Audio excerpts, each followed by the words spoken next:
off your first set of sheets, plus free shipping with promo code SLEEP. Spelled B-O-L-L and branch.com. That's bowlandbranch.com, promo code SLEEP. This is a court-ordered notice. Current and former BMW, Mazda, Subaru, and Toyota owners or lessees can receive payments and other benefits from a legal settlement related to allegedly defective Takata airbags in their vehicles. To see if your vehicle is included and to file a claim, go to autoairbagsettlement.com or call 1-888-735-5596. That's autoairbagsettlement.com or 1-888-735-5596.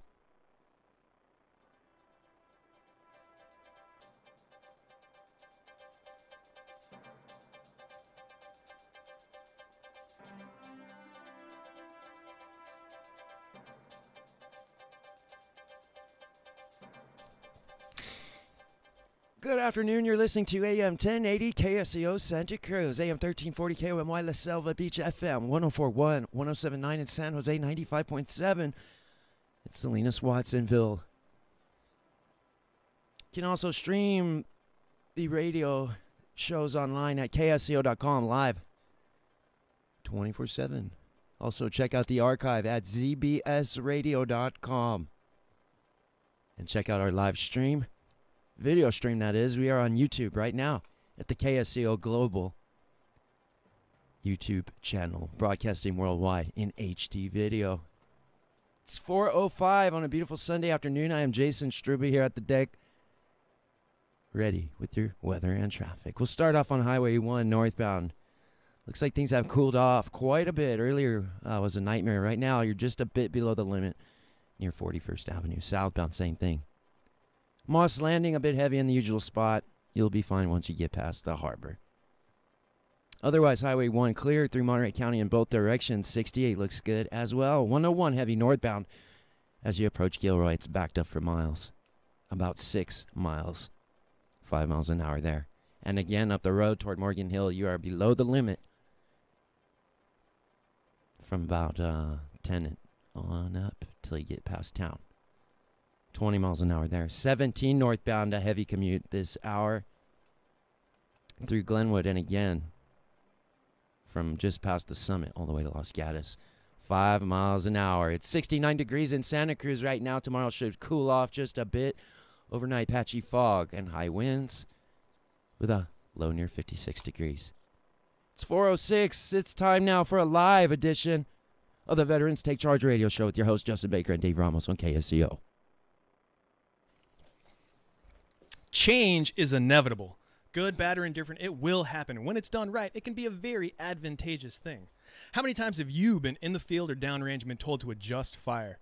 When unexpected influence is introduced, we adapt and we overcome. We take charge, and we take charge now. In recent weeks, we've been talking about honoring our fallen. Today, we're excited to have Tony Verretta and Angel Cervantes in studio to talk about how we celebrate our living warfighters, our brethren, our veterans. I pledge allegiance to the flag of the United States of America and to the republic for which it stands, one nation, under God, indivisible, with liberty and justice for all. Welcome to the Veterans Take Charge radio show. Wait a minute!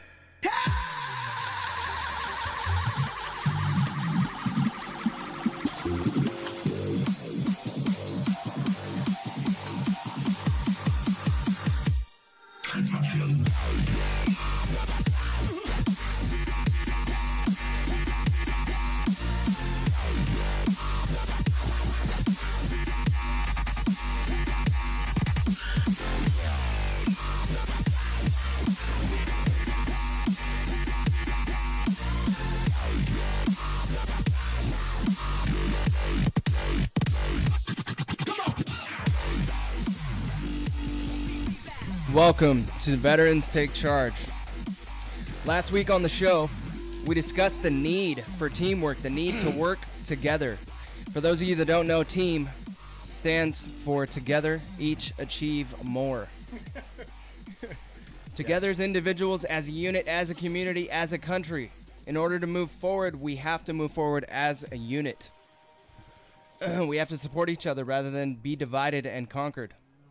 We talked about supporting our veterans, as we always do, because that's what we're all about on Veterans Take Charge. We talk about veterans who are taking charge in their own lives, with their own health, with their own time, to support the veterans community nationwide, locally, statewide, you name it. We're pretty damn well connected, I've got to say. We've got nonprofits all over the country that are eager to broadcast with us and have been broadcasting with us, and we want to support them.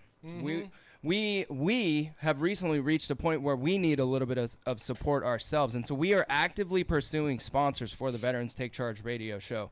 We've got advertising packages that we can put together for you, your nonprofit, your business.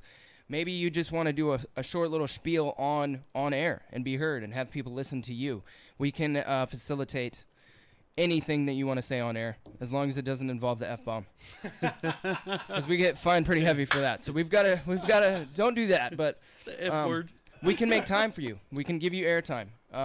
Reach out, dr@ksco.com. You can get a hold of me at 831-216-6099 if you want to have a conversation. And we can put an advertising package together with or for you.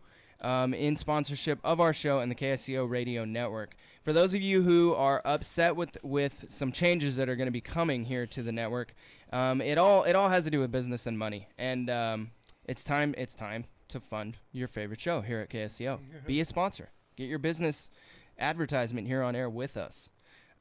We talked about a handful of topics last week. Our shows are always really fast-paced, high speed, low drag. And you guys should take part in this. You can call in live at 831-479-1080. We had a pretty awesome author on last week, Amazon's 2014 Breakthrough Author of the Year, Ted Nolte, talking about his military experience, his rich military family history, and the inspiration for his books. I got to say, I was pretty impressed with the premise of the book. That guy's awesome. You know, and the characters in the book and the way the story plays out, I could totally see myself being that person as he broke it down for us. You can check that out. The air date was August 6, 2017. All of our broadcasts on the zbsradio.com website, all of our broadcasts are archived and downloadable. So if you don't have time to listen today, that's fine. You can download today's broadcast about an hour after the broadcast ends, any day. Download it, take it to work, listen to it while you're working, if your boss allows you to have headphones plugged in during your shift, that is. But go through a whole broadcast, check it out. zbsradio.com, Veterans Take Charge radio show. And if you want to ever take part in a show, just email dr@ksco.com. Like I said, we'll get you a spot. If you are a veterans nonprofit, we always make time for you guys. Let me see. What else we talk about? Something very specific that we talked about last week. Donald Trump? No. Well, yeah, kind of in a roundabout way. Okay, I figured Freaking that's one of the clown. go-to topics, right? I'm honestly kind of a Trump supporter myself. I just think that for some reason he can't seem to get anything done, and I think that has less to do with him than our failing politicians in Washington, D.C., who won't let progress be made because they're not going to make money on it, right? There's a lot of conflict of interest going on. I think the lobbyists have a role to play in that. And I was thinking about transgenders. Transgenders. Oh, I got to be honest too. So we were talking about that topic, and my eyes have kind of been opened. You know, for those of you who disagree with anything transgender, guess what? They're human beings. They feel pain, they bleed, and we talked about a sergeant major who spent 30 years in the U.S. Army knowing that he wanted to make the transition to become a woman, and this guy's a combat vet, and this guy could be called a hero. She is a badass. She's a girl now, yes. And we're going to have her on the show. Fingers are crossed. We're shooting for October 1st so that you, our listener, can hear the story of a 30-year Sergeant Major U.S. Army veteran, 30 years.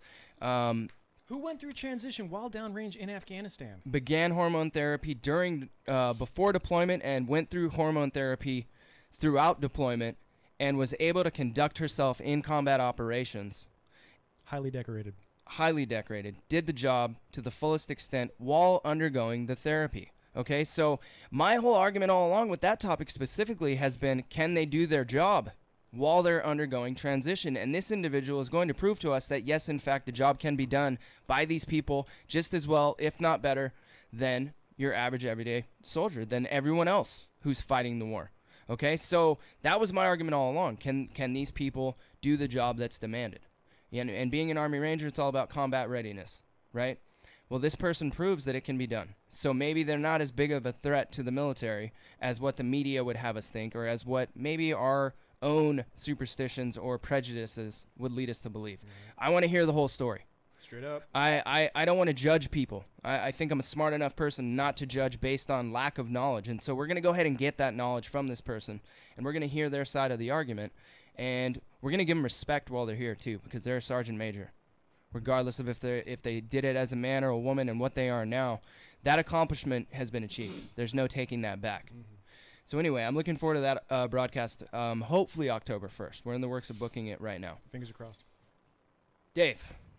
Justin. Was that a good enough intro? Can I move on? Are we ready to move forward here? Let's move forward. Ready to pull the trigger? Let's do this. Locked and loaded. Oh, man, oh, man. Gentlemen, I'm going to welcome you both to the Veterans Take Charge Radio Show. Tony, I'm going to give you a high five. Welcome back, brother. What's up, brother? Yeah. Oh, that was such a Tony. great intro. I'm sweating. That's a good one. And Marine Corps veteran Angel Cervantes, man, I'm going to give you a high five. Thank you. Yeah. Welcome to the Veterans Take Charge Radio Show. We got a whole bunch of good stuff to talk to you guys about, talk with you guys about. But first, I can't help but notice this big, massive, shiny, gleaming, what's the word I'm looking for? Monument to damn good food. Oh, I said the F word. There's a chef right there. Look. Hey, watch out. He's gonna stab you. Talk about that trophy real quick. You got it. This is right here the bragging rights. Any veteran that I know, or basically anybody around this area and county, is the best barbecue. You could ask me, I'm the best barbecue in the world, you know. But right here, we get five military units, and we get 5 different teams, and every year on their own time they come out and we do a fundraiser, our primary fundraiser for our Veterans Day Parade, and we call it the Old Town Throwdown. And there is smack talking left and right, and they barbecue more ribs than we know what to do with, but we end up selling out every single year. And at about noontime, we do guest judges. Our Congressman Jimmy Panetta is going to be one of our guest judges. Our Mayor Joe Gunter, our police chief, one of our council members, Gloria De La Rosa, is going to be there. But they blind taste all these ribs, which is, I think that's the toughest job, because I'm serving them and they're just chowing down. That's such a tough job. But anyways, one of those military groups, whether it's an American Legion or just one of the other military groups, is judged, and at that point we announce the winner. 3 years so far: Seaside, Monterey, and Greenfield won, and now it's up. Now it's up for bragging rights, and who's going to win this big old trophy? So that's Awesome. it, brother. I wanted to bring this in to check it out, man. I like it. It's going to be in someone's hands next Saturday, I'm stoked. Next Saturday. the 19th. That's the day we're going to be eating a bunch of barbecue, I think. Hey, every Sunday, Tony wears a hat like that. Every Sunday, from 9 to 2. Next Saturday is the day you take off of being a vegetarian. Okay. 1 day off. Oh yeah, Dave's been on the vegan kick lately, right? This is it, ladies and Not gentlemen. anymore. Yeah, right. No kidding. So the throwdown champ. The plant-based diet. It's taking a one day day. off. Its integrity has been compromised. You know, I hear there's a 90-10 rule. No matter what the diet is, you can cheat 10% of the time. So you're all good. You just got to be good for the 9 days afterwards. That's awesome. Hey, so real quick, Angel, you were in the Marine Corps. Yes. Talk to me about the Marine Corps, man. How long were you in Hey, for? 511 1st Marine Division. Awesome. Proud and steadfast. I started over at 33 area, Margarita. Transferred over to 511, Las Flores. Time of my life. So you were in artillery, right? Artillery unit, yeah. Well, I was with supply. I was up for a platoon sergeant, 511. Nice, It man. was awesome. Had a good time. Yeah, no doubt. Yeah. I mean, I think everybody, well, for the most part, everybody who joins the military is always like, Yeah. The 90-10 rule. best. You know, 90% of it's fun. There's 10% where you got to go to work. Yeah. You know, and that's the part like, oh man. But you know what? 90% of it's fun and a blast, practical jokes. You know it. yes. Yep. Yes. And you know it, and making long-term brothers and sisters for the rest of your life. Yeah, that's no 40 joke. mile hikes. That's the fun part. And because I'm short, I had to take, faster speeds. Twice as I many was like steps as everybody else. Speedy Gonzalez, Did you go on any deployments? No, I didn't have to go overseas. Oh, My that's orders kinda- were here in the States. Well, that's kind of easy. It's crazy. That's nice. That's nice. What years It's a were you in for? blessing. I was there in 98 to 2003. Interesting. Yeah, I got So on Mother's Day. The reason on Mother's Day? Yeah. Oh, dude, happy Mother's Day. Yeah, I got Yeah, your son got back. I spent 116 days extra. Yeah. Yeah? Yeah. So, being that you were in during 9/11, how did that change your mindset? Or did it? I guess that's a better question. Did the impacts of September 11, 2001, did that have an impact on you? I would say it was a little bit different, you know what I mean? because it wasn't invited. You know what I mean? Yeah, for sure. You know, it was kind of like, what's going on? You know, what are we gonna do? You know? Right. And not being able to go over there and defend, you know, it was a little different for me. You know, my experience was different from everybody else. I watched everybody leave, and I stayed back. You know, it was only 2 of us. You know, No kidding. out of 350 Marines, Lieutenant Andrews, second lieutenant, and myself stayed back. So you guys were the rear D. Yeah. Oh wow. So we watched everybody else take off. You know, we're like, damn. I mean, you guys still have a pretty significant responsibility as being the rear detachment. Yeah. Yeah? We still did our thing. You know, but it was kind of crazy because we watched everybody else leave. You know. Yeah. And that was it. Man, oh man, oh man. Yeah. That's tough. Like knowing that the Brotherhood is over, doing the thing that we all trained so hard for and so long for, you know. And then even now, I still regret the fact that I'm not in the fight now. Yeah. You know, it's what I think. Once you get in that warrior mindset, it's really hard to not be to participate in what you've trained so hard Well, for. for me, it was like being a coach and not going out there to go watch your teammate or your player play. You know what I mean? Yeah. Or your fighter fight. You know what I mean? Yeah. You're teaching these guys all these things, and then they get to go and do their thing. Yeah. And you're not there for them. You know. Man. That's how I felt. You know. That's Yeah. a good analogy. And I still have friends. You know, and I'm like, oh, shit. You know, what happened? You know. Yeah. Right. Yeah, What's going on? You know. And that's gotta be exactly it. You hit it But around the head. but I'm still here to welcome them home. You know. What Yeah. And now you got a new mission. I mean? And that's it. You know, we all have the heart. I mean, unfortunately, I don't have the body. You know what I mean? But at the same time, though, I have the heart, and we express our patriotism and support in many different ways. Straight up. Yeah. And when you're talking about deployment, you hear things like that, and right away, whether you're brother or sister in arms, you immediately want to jump in. Yeah, I mean, that's what you do, left exactly. and right, and so.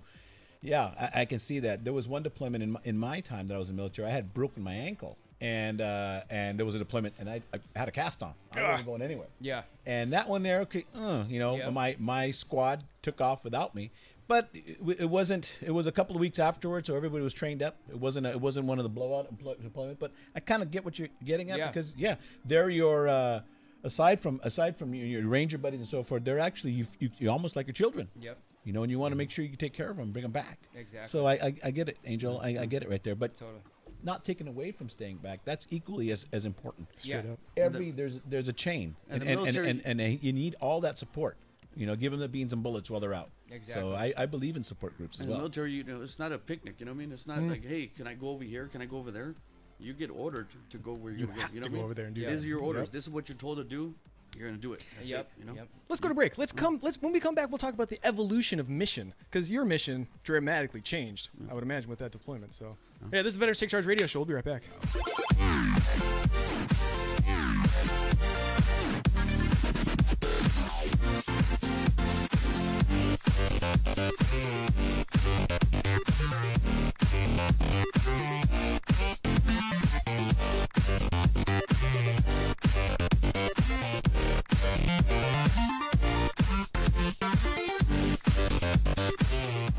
Hi, registered pharmacist Ben Fuchs here. I've been studying healthy bodies for 35 years, and what I've got to tell you may shock and surprise you, but if you listen up, it may change your life. In the world of sports performance, you're not going to find a more popular and important anabolic strength-boosting supplement than glutamine, therapeutic nutrient that does a lot more than build muscle. Glutamine's reputation as a go-to building nutrient is well-deserved, and it's been used as such by bodybuilders and weightlifters for decades. It can also help athletes after prolonged strenuous exercise by preventing the breakdown of muscle and reducing inflammation. You don't have to be a gym rat to enjoy its anabolic bodybuilding benefits. Breastfeeding infants depend on it as a growth-inducing element, and up to half of the amino acids in mother's milk are glutamine. And if you're hooked on sweets, glutamine can help with sugar addiction. Under certain conditions, brain cells can convert the amino acid into glucose, and this may make it useful for beating cravings.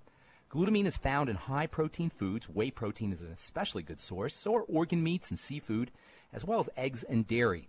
If you're a vegetarian, it's going to be a little bit more difficult to get dietary glutamine. You'll find some in beans, soy, and other lentils, as well as beets, cabbage, and collard greens. As a nutritional supplement, glutamine is readily available as tablets or capsules. 0.5 gram to 2 grams a day is a good starting dose. If you're in the gym a lot or in recovery from surgery, or if you're ill, you may need higher doses.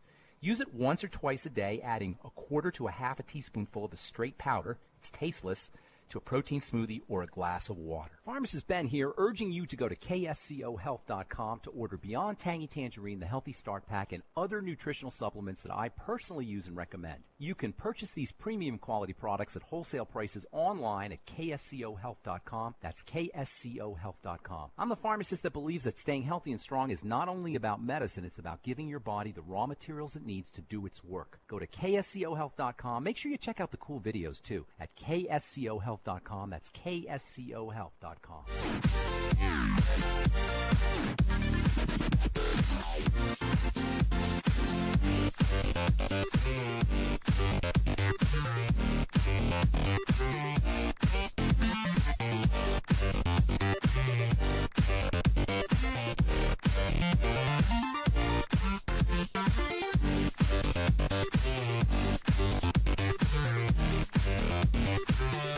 I wish there was lyrics to this song. 'Cause I really like this song, and I want to do like my old karaoke stuff. Grab the mic and start belting it out. I could do like some. What do they call that? Freestyle? Scatting. I could scat. I can't scat. I'm not gonna even try. Hey, welcome back to the Better Six Charge Radio Show.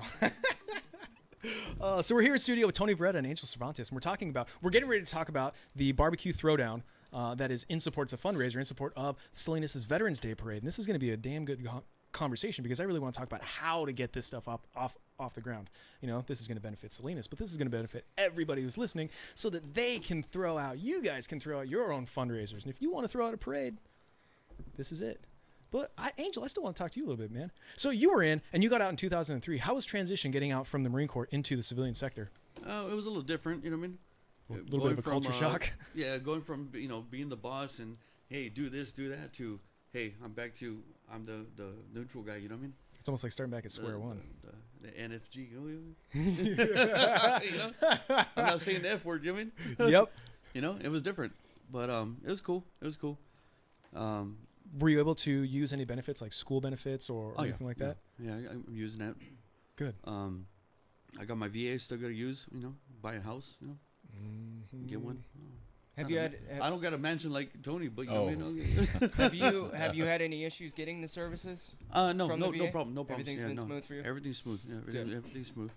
We'd like to tell both sides of the story on that one. Yes. Yeah. Because there's success stories, so they should be shared as well as. Yeah, it's controversial. Yeah. That's a good point, Justin. There are some tough stories, horror stories, and there's also some great success stories. Yeah.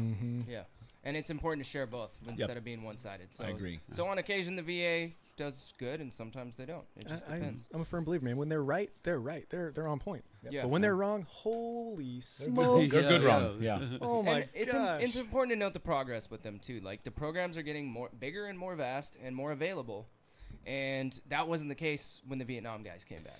And so it's one of those things that has to be built, and it's under construction. It's constantly under construction, constantly getting bigger and better. It's changing, and it's changing for the good. Yeah. And you look, and from my personal perspective, dealing with VA personnel when I go over there, you see them, and generally their eye contact, their heart's in it. Their heart's in it. Sometimes their workload is a lot, too much sometimes. But when I look at them, it's never a blow off or brush up. They really care what they're doing. Yeah. And that part's a plus. We just happen to be in an area that is the second most populated. The Bay Area has the second largest veterans population in the country, and so our VA is a bit overwhelmed. And so they're having to weed through all of these millions of guys to get the cases done. That's a workload. That's a huge workload. So we got to give them the benefit of the doubt on that. And Justin, just a real quick, not really take you off topic, but last week I was at the grand opening of the new VA DoD clinic. I wanted to talk about it. And that is amazing. I had a chance to go there a day ahead of time and do a sneak peek with one of the local television stations. And just a quick couple of fun facts. I'm just going to throw back at you real quick. It is one of two only like that in the entire country. Ooh. Okay, a lot of times you go to the Seaside Clinic or Palo Alto, it's just veterans and retirees. This one, you're going to have a World War II veteran walking in. Okay, you're going to have a retiree walking in. You're going to have an active duty soldier walk in, and you're going to have dependents walk in. It's multifaceted. It's amazing. It's amazing. One of two in the whole country. We're at the cutting edge, right down the road. And this thing here was a dream that started in 1992 by Major Gorley, who is named after, and that was his dream to have something that expansive to cover all those bases because of the active bases here, the Naval Postgraduate School and DLI. So what about those folks? So now that's what's going to happen, and that's amazing.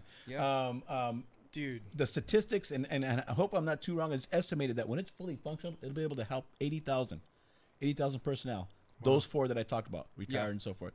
Amazing. It's going to have everything, you know, from the kids there and retirees. So I'm excited. One other little trivial note there is the old Stillwell Hall that was torn down because it was falling into the ocean. Someone had the foresight to save some of these massive paintings that were inside that officers club and put them inside that building, which is just off the hook. I mean, I'm a history guy, and I'm like, wow, someone thought about that 20 years ago. Yeah. They got these 2 concrete mosaics that weigh 800 pounds each. Someone saved those and put those in there. So I can go on and on about that clinic. That's I just any veteran listening out there and you haven't got help yet, get out there. Anyone that's already good, looking forward to getting to that new place, but please, it was an awesome site. It was great there to be a part of history. I'm going to follow that up right quick. So the light bulb just totally clicked in my mind about what this really is, and that's freaking awesome that it's going to have capabilities for such a big demographic of people. So tomorrow, Journey for Change has had this event going up. They're walking from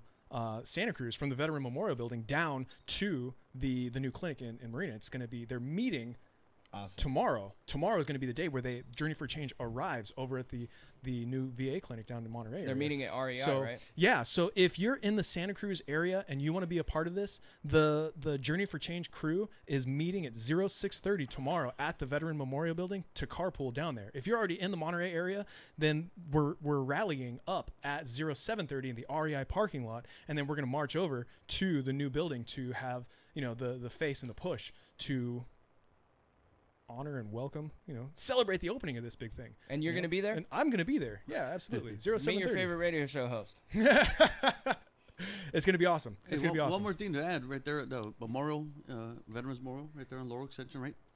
In Salinas. During their ceremony, they actually stop and they invite anyone who has, you know, served or is serving.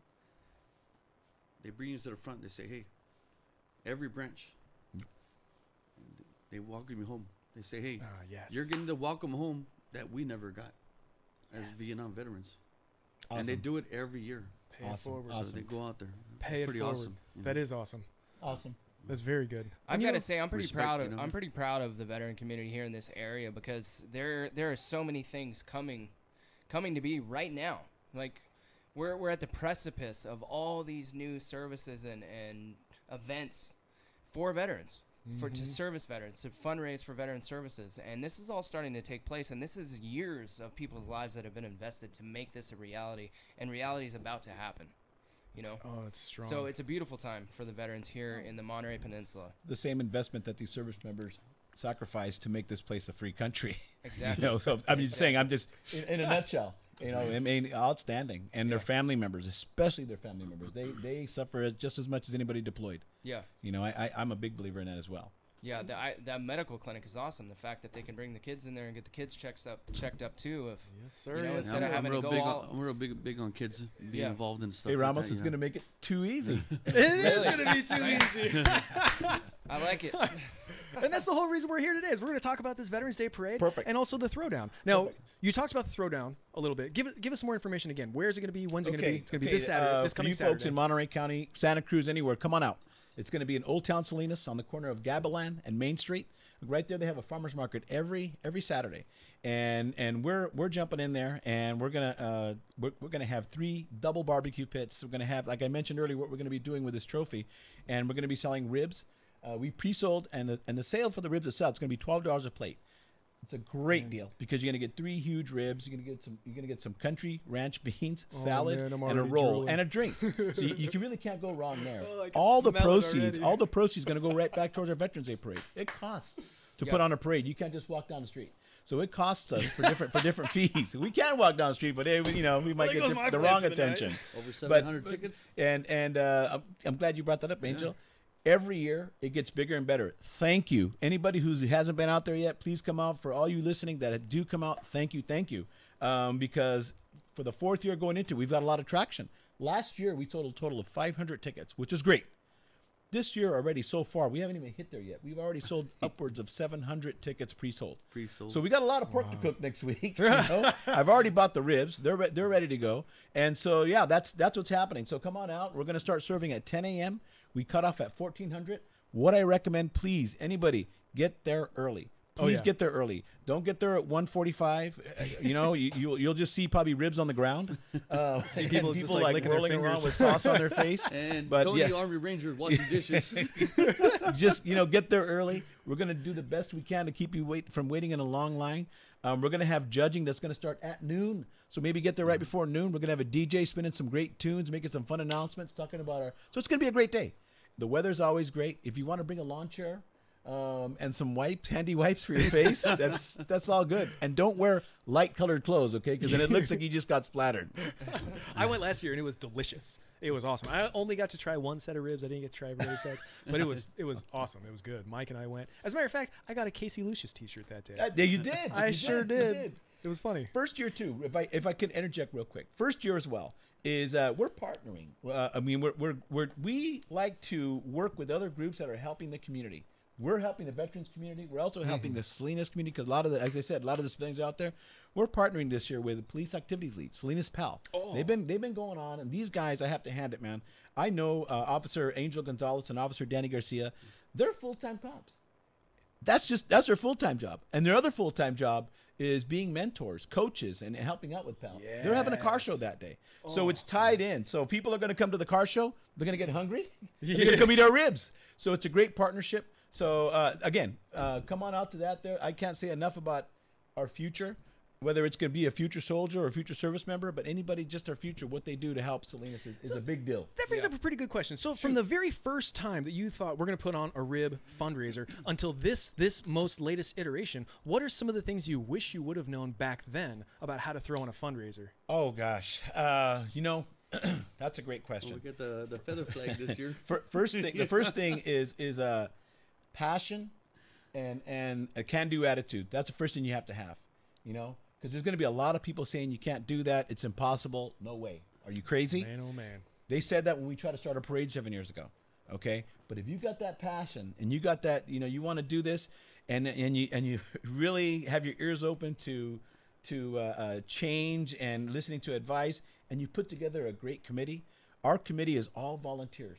All volunteers. A lot of them are veterans, and a lot of them are not veterans. Some of the people on our crew are not veterans, yet they're more patriotic than people who've been in boots. With 13, 14. Yeah, I'm on the horn, so I need to give a shout out, guys. It's going to be fast. Sylvia Almaraz, Phil Orozco, another Marine, poor guy.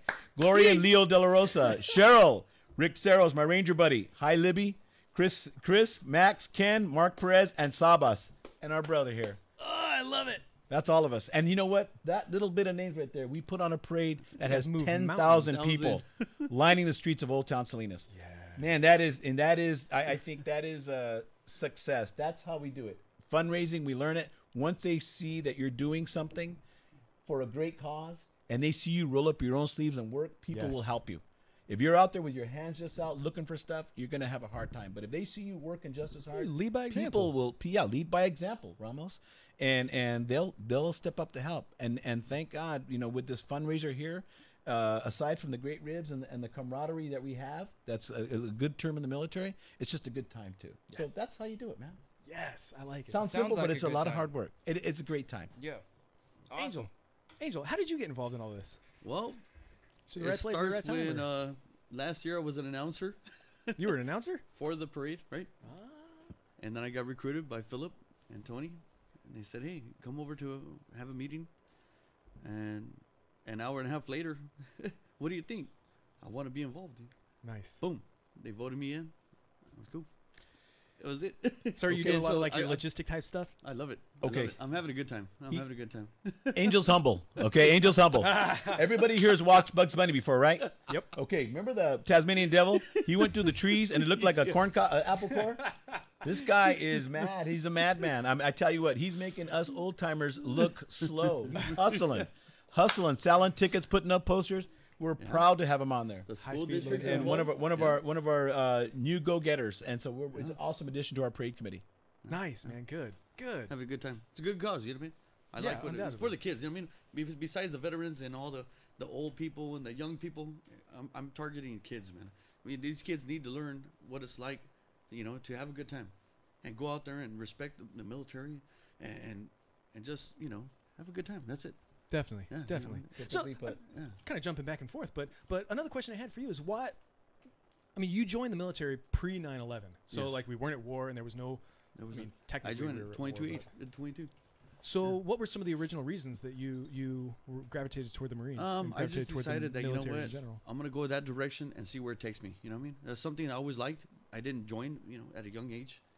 But when I joined at the time in my life that I thought to myself that, I need this. I need it. And the only way I can go to be straight and be clean and be cool is the military, Discipline, That was Wow, it. that I is- want that's awesome. leadership. I want to be not told what to do. I want to be the one telling what people want to do and do the right thing. I mean, that's it. That's so well know? put right there. Yes. Because Yeah. you look around at anybody who's between 15, 16, 17, 18, and you can't tell them what to do. They know it all. I knew it all. I knew it all at 15. Hey, Okay, but I some tell peop- you what, when I was 18 and I joined the Army, and I realized you can't handle things just by being a tough guy, and you had to have some discipline in life. They put in my shoes in the right direction, my boots in the right man, oh, direction. man. Hey, and wearing that uniform, believe me, Oh it's a man, magnet.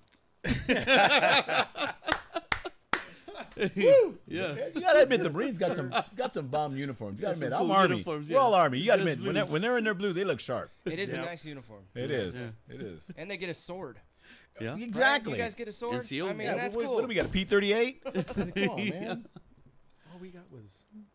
You guys probably do the same What, you got the thing. pea shooter? What do they call it? Blood rank? Bam! You guys do that too? You know what's funny? Is you That's say all I that got is, from- is nowadays that's the I guess it's a whole different military. Yeah. It's not really Yeah, copacetic, so I've but yeah, heard. blood wings and stuff like that. That happened. I had mine. Yeah, that happened. Yeah, Right? I didn't get a mine. sword. I got scars. Oh, yeah, and it was part of the camaraderie, part of the things he did. But I'm sure a lot of that stuff is probably a little different now in the military. But hey, It's a safe space now. I survived. We survived. Yes, sir. Yes, sir. Yo, this is the Veterans Take Charge radio show. We're in studio with Tony Beretta and Angel Cervantes talking about Veterans Day, talking about fundraising, talking about parades, talking about military stuff, because that's what we do. We take charge now.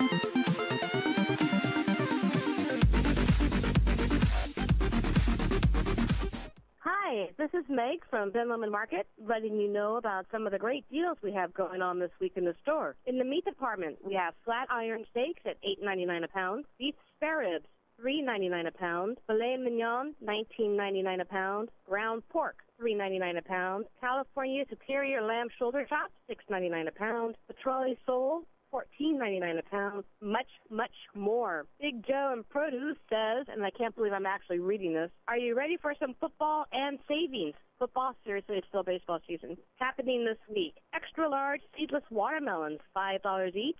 Large honeydews, 2 for $5. In organics, he has the 3-pack romaine hearts, 2 for $5. Strawberries, $2.99 a basket. Green kale, 2 for $3. Blueberries and blackberries at $3.29 a basket. So come on over, check out the savings in all the departments. The sale ends Tuesday, August 15th. Thank you for shopping with us at Ben Lomond Market.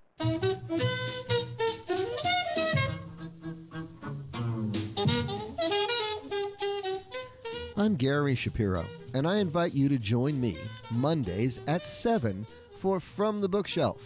Each week, I talk to authors, actors, musicians, graphic novelists, and artists about their work.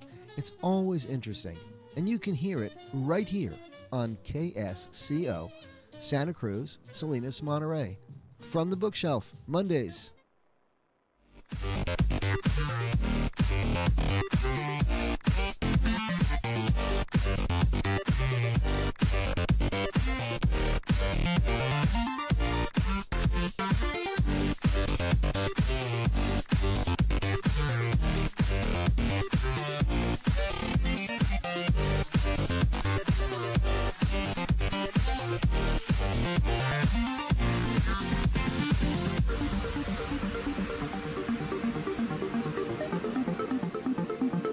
If you guys are not already, you should be streaming this live on Facebook. If you're friends with me on Facebook, I'm streaming it live way the heck over there. If you are watching Veterans Take Charge on Facebook.com/KSCO Vets, you can see these two handsome gentlemen right here, Faces for Radio. Share it. Don't forget to share it on your Facebook page. Yeah, share it on your Facebook page. We got our archive, zbsradio.com/ There's a whole bunch of different stuff. You just find it. You'll find it. We're all It's over Veterans the Take place. Charge. Yeah. So I asked you a little bit about the first time and the most recent iteration about fundraising. Now I kind of want to ask the same question about putting on the parade. First off, how was the idea came out? Because I'm not gonna lie, a couple of weeks ago I was having a meeting with my board members, and we were talking about what we're going to do on Veterans Day, and I threw around the idea, hey, maybe we should have a parade. And it was kind of the reception was kind of like, yeah, we should, but, and so I'm kind of thinking, why not? Why not? Yeah. Passion, can-do attitude, all the stuff that was ingrained into us in the military. So what was the biggest challenge that you had getting this thing up off the ground? First off, I'm just gonna in a nutshell here. Cheryl Ancock, myself, another lady I believe, and Phil Orozco, my Marine friend. We were sitting on the steps of the Steinbeck Center, and we were looking down Old Town Salinas. It's a beautiful spot. And he said, Phil says, Tony, there really isn't anything in this area for veterans.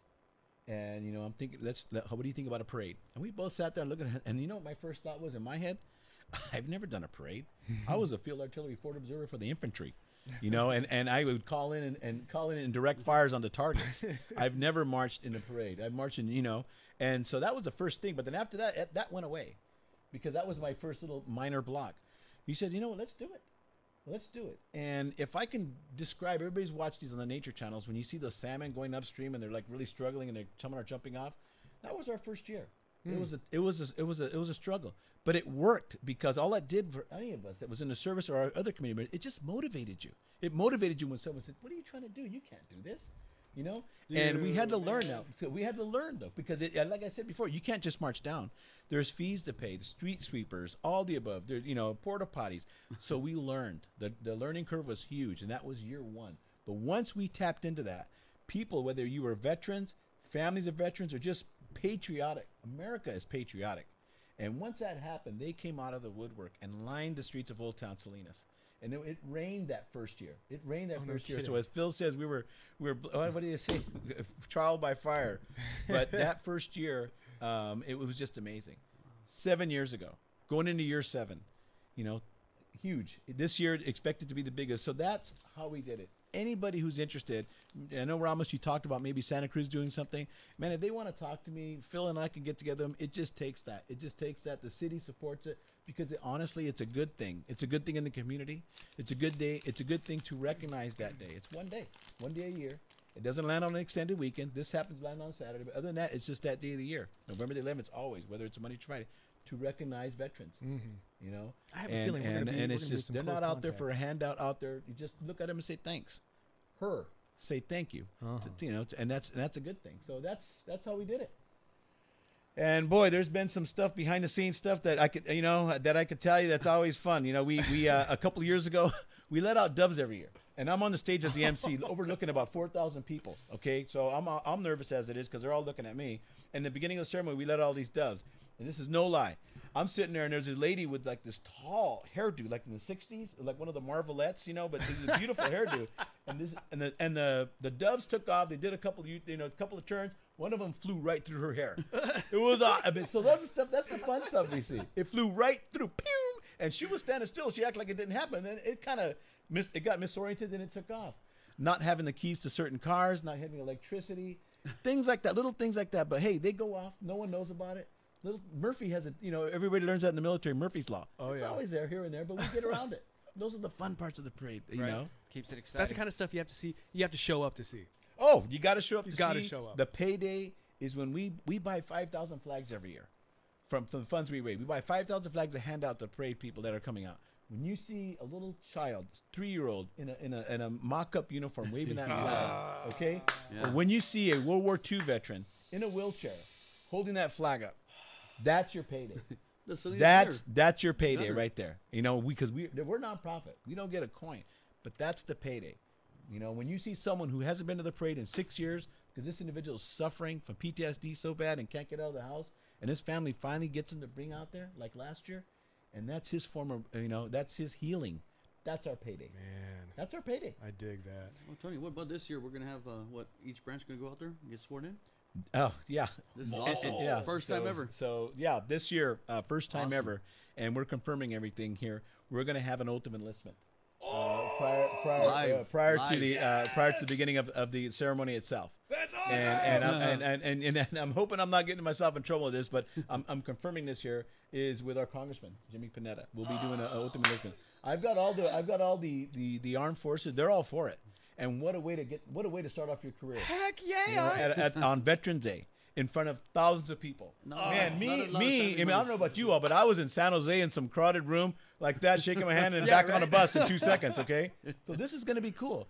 We're also going to have that same day. You all know our friend Colonel Brown, the garrison commander for the Yes, city sir. of Monterey. We did an event at Language Day where we handed out pins to Vietnam veterans. That was amazing. Which was amazing. But we didn't capture them all.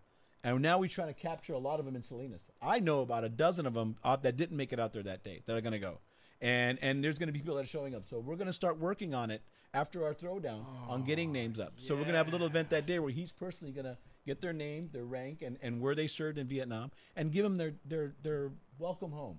You know, give them that little pin right there, and I think that's cool too. And then and I know it almost sounds like an infomercial, and it gets better. So But it really this does. this Wait, year there's more. at 13:30, we're going to do our opening ceremonies, play coloring with our color guard and so forth.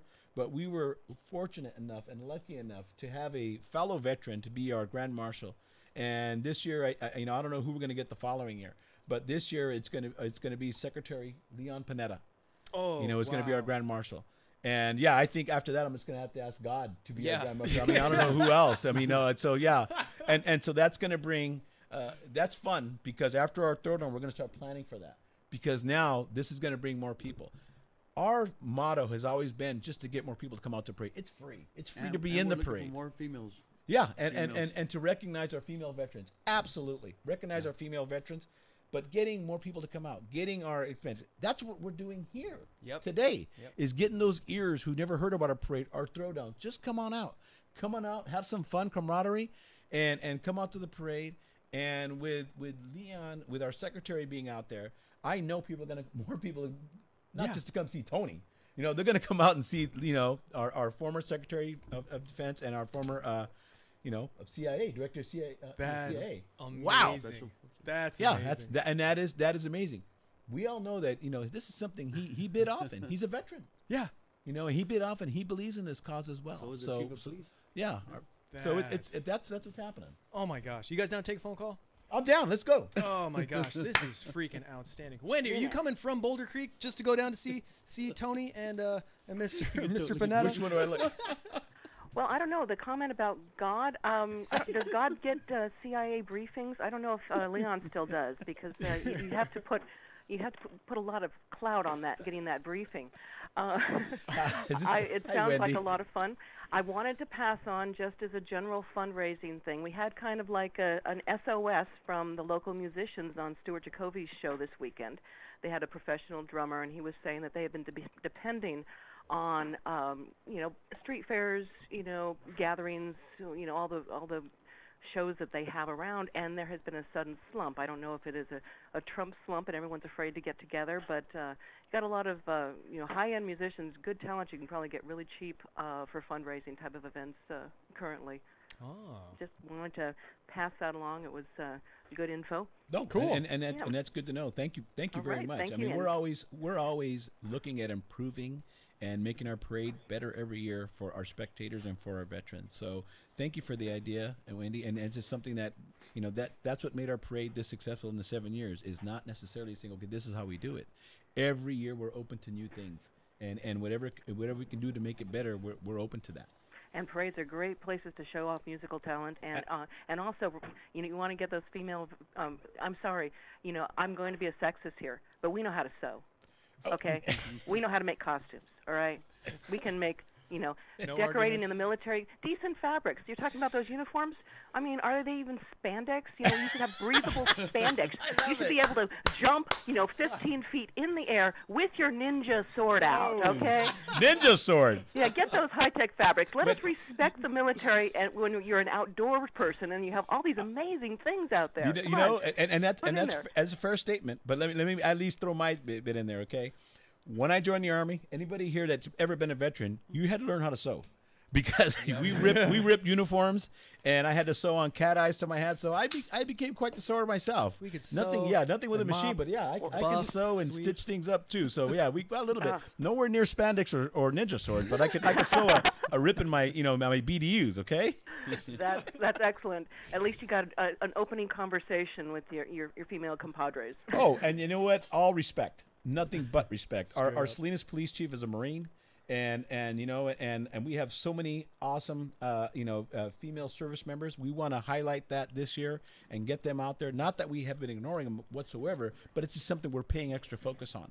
I want them to come out and be equally as honored. They're circulating in our armed forces today, doing combat roles, not necessarily supportive role, but they're doing jobs that weren't open to them in the past. And we were talking about on a different subject earlier.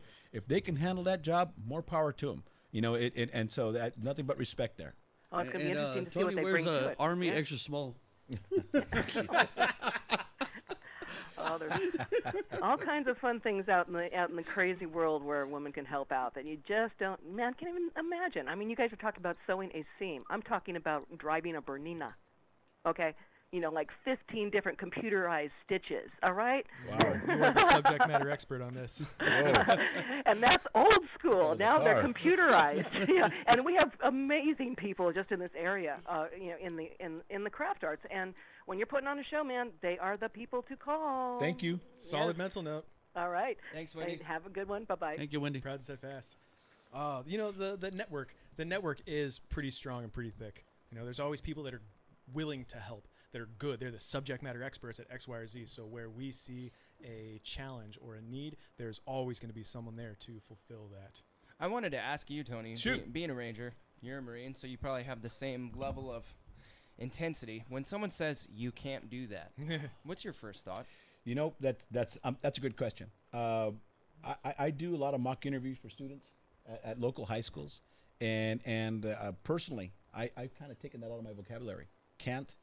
Won't. Nice. Can't do it. I just even problem. I take the word problem out of my vocabulary. I see it as an opportunity, a challenge sometimes. Yes. When someone tells me they can't, they might not have heard my entire story or heard my whole pitch or something. And I'll do the best I can if they're open to a conversation. Now, if not, then you just go, okay, that's fine. Exactly. But if they're open to my explanation, I'd be glad to explain it to them. And I am a product of Kent. When I went through SEER training through Special Forces, I found out when I got back that a couple of the guys in unit had put bets on when me and Sergeant Compton were going to quit. And I was only 26. I don't know how many people went through it, but only 26 of us graduated. And I found that out afterward, and it didn't bug me. It didn't bug me, but that was a little form of Kent. Okay, when I was a private, and I saw Rangers running at Fort Lewis. And my sergeant at my unit touched me and says, man, don't bother, dude, you never be a Ranger. That little Kent right there, all I did was put a seat in me. Right. And at 23 years old, I guess I am bragging here. At 23 years old, to say that I was, one of a few people to walk around to become an airborne Ranger, I said, you know what, that was a big Kent that wasn't. So when I hear that, if they'll listen to me, or if they say I can't and provide a solution, which is even better, then I'll hear them out. Hopefully that answers. I like it. Yeah. My answer is, you know what? We're the same people, no matter what color skin, that built a ship and fly to the moon to find out what the hell is going on up there. Yeah. Hey, you're gonna ask me what can we do? I mean, we can fly around the world. I mean, the universe. Come on. Yeah. That's a stupid question. Really, the only limitation I got a good is answer for you. Our own limitation. Whatever limitations I put on myself. Yeah. Yes. Hey. And that's always being pushed up. Look at these athletes every year. Yeah. Ramos 2020. That are going. I mean, they're going faster in every single Olympics, and you think, "Wow, that's the fastest man in the world." Yeah. In 4 years, someone's going to run faster than that. Yeah, someone's going to jump higher than that. Always somebody so we're bigger, always better. pushing that envelope, I mean, and that's just it. When someone says you can't, or here's a ceiling, wow, hang on, we'll figure something out. They basically just laid down the challenge. That perfect. Laid down the challenge. Yep. Set the bar. Set the bar. You know. Yep. So that's the way it is, and you know that, Ranger. You know, and there's a lot of cans. You know, and even I think going into the service as it is, you know, it is a lot of people. I'm sure when you take off the boot camp or basic training, there's people that, you know, hey, congratulations, see you driving away. And there's other people saying, man, he's not gonna make it. She's not gonna make it. Yeah, we'll see you in 2 weeks. There's those people out there, and that's okay. Like I said before, it's just motivation. That's right. That's right. Maybe Straight up. You know, It almost seems like the people that make a habit of telling people what they can't do are the people that can't do it themselves. Yeah. And so they're just in the habit of, or they're not believers. Non-believers, and those are the people that you just try to explain, or they do something else. You know, not only that, but fine.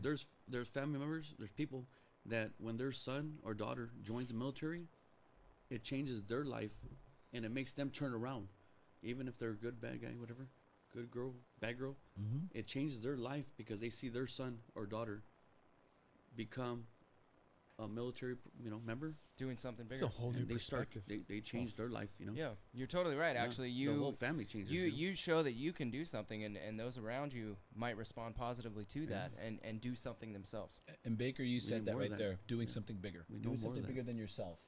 You know, yeah, you're going out by yourself, but you are part of. You mentioned it earlier in your bringing, working as a team. The family. You're name. not just this one person.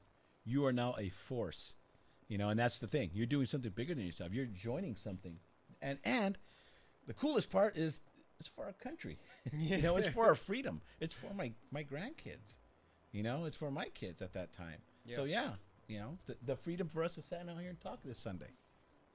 It's all good. That's exactly why we're having a parade. Yeah, Well, exactly. you got the few and the proud, army of one, you know. Then you said Cervantes, Vireta. You know, you go into the last name, you know, and that brings a lot of you know, pride. You know what I mean? Yes. Because the parents and, you know, they see their kids and they see like, oh, you know what I mean? That's a really I good love point. It. I love it. You know. One team, one fight, all the different branches. I remember I wrote a letter to my parents when I was still in basic training, and it was about being Ramos. You know, I'm gonna have to cut that off. We got about 10 lessons. Okay, we'll be right back. KSCO, Santa Cruz. CBS News, I'm Pam Coulter. The right-wing blogger who organized yesterday's white supremacist rally in Charlottesville was shouted down when he tried to speak to reporters today. I would like to condemn any of the violence that happened yesterday. I disavow anything that led to folks getting hurt. President Trump has been criticized by Democrats and Republicans for failing to categorically condemn white supremacist groups. CBS's Errol Barnett reports. I think the president can be clear when he wants to be. He needs to be clear here. Today, South Carolina Senator Lindsey Graham called neo-Nazis domestic terrorists. I would urge the president to dissuade them of the fact that he's sympathetic to their cause, because their cause is hate, it is un-American.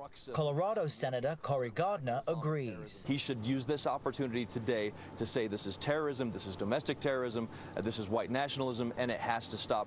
One woman was killed and more than a dozen people hurt when a car plowed into a crowd of counter-demonstrators.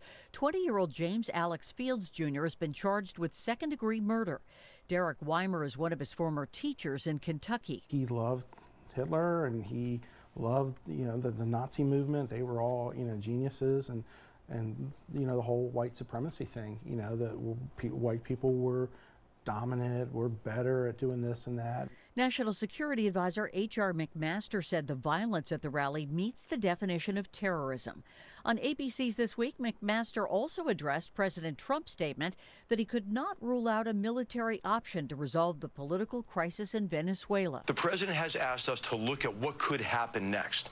What could happen in Venezuela? We want to not only be able to cope with the current situation, but understand better how this crisis might evolve. The State Department says it's saddened and horrified by the killing of 7 Syrian first responders known as White Hats, hailed for their bravery amid airstrikes and artillery fire to rescue civilians in war zones. A humanitarian group is curbing its migrant rescue efforts. NGO Doctors Without Borders is suspending its migrant rescues in the Mediterranean. It says it feels threatened by the Libyan Coast Guard. It is also against a code of conduct proposed by the Italian government to govern how NGOs operate in the Mediterranean. Italy is concerned that NGOs are facilitating people smuggling. Almost 600,000 migrants have arrived in Italy over the past 4 years. Sabina Castelfranco, CBS News, Rome. American Justin Thomas is the winner of the PGA Championship. The 24-year-old from Kentucky's 68 in the final round was enough for a two-stroke victory. It's his first major championship. This is CBS News. I'm Scott Tannen, founder of Boll & Branch, where you can get the world's most comfortable sheets for less than half of what you'd pay in the store. Our sheets are made from 100% organic cotton and get softer over time. Even 3 U.S. presidents have Boll & Branch sheets. Try them for 30 nights. If you don't love them, send them back for a full refund. Go to bollandbranch.com today for $50 off your first set of sheets, plus free shipping with promo code SLEEP. Spelled B-O-L-L and branch.com. That's bollandbranch.com, promo code SLEEP. War, poverty, and disaster have left millions of children around the world orphaned, abandoned, alone. When their parents can't be there, SOS Children's Villages is there. SOS Children's Villages is the world's largest nonprofit for orphan and abandoned children. In 134 countries, including the U.S., they provide vulnerable children with a loving and stable family, medical care, and an education. Children in crisis are counting on you. To make a difference in the life of a child, go to sos-usa.org.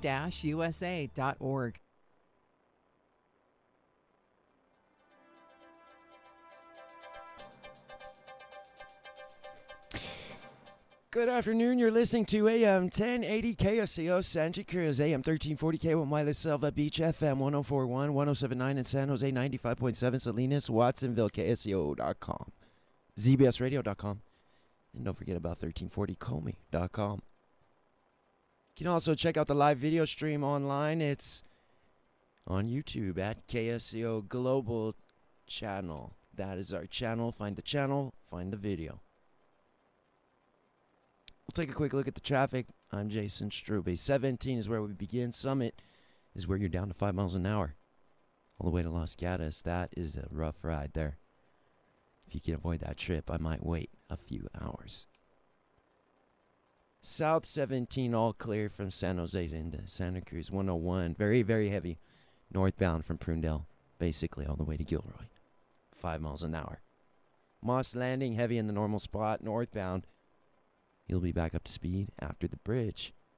101 northbound again, heavy up the road as you approach Morgan Hill. 85 clear, 152, 129, 156, 183.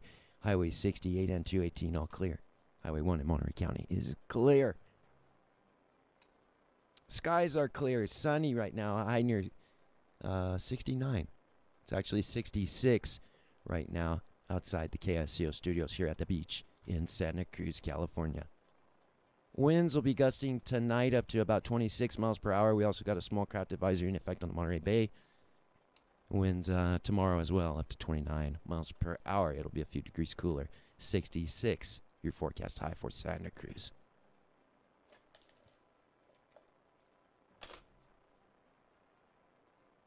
It's 5:06, time for Hour 2 of the Veterans Take Charge radio show with your host, Justin Baker and Dave Ramos on KSCO Santa Cruz.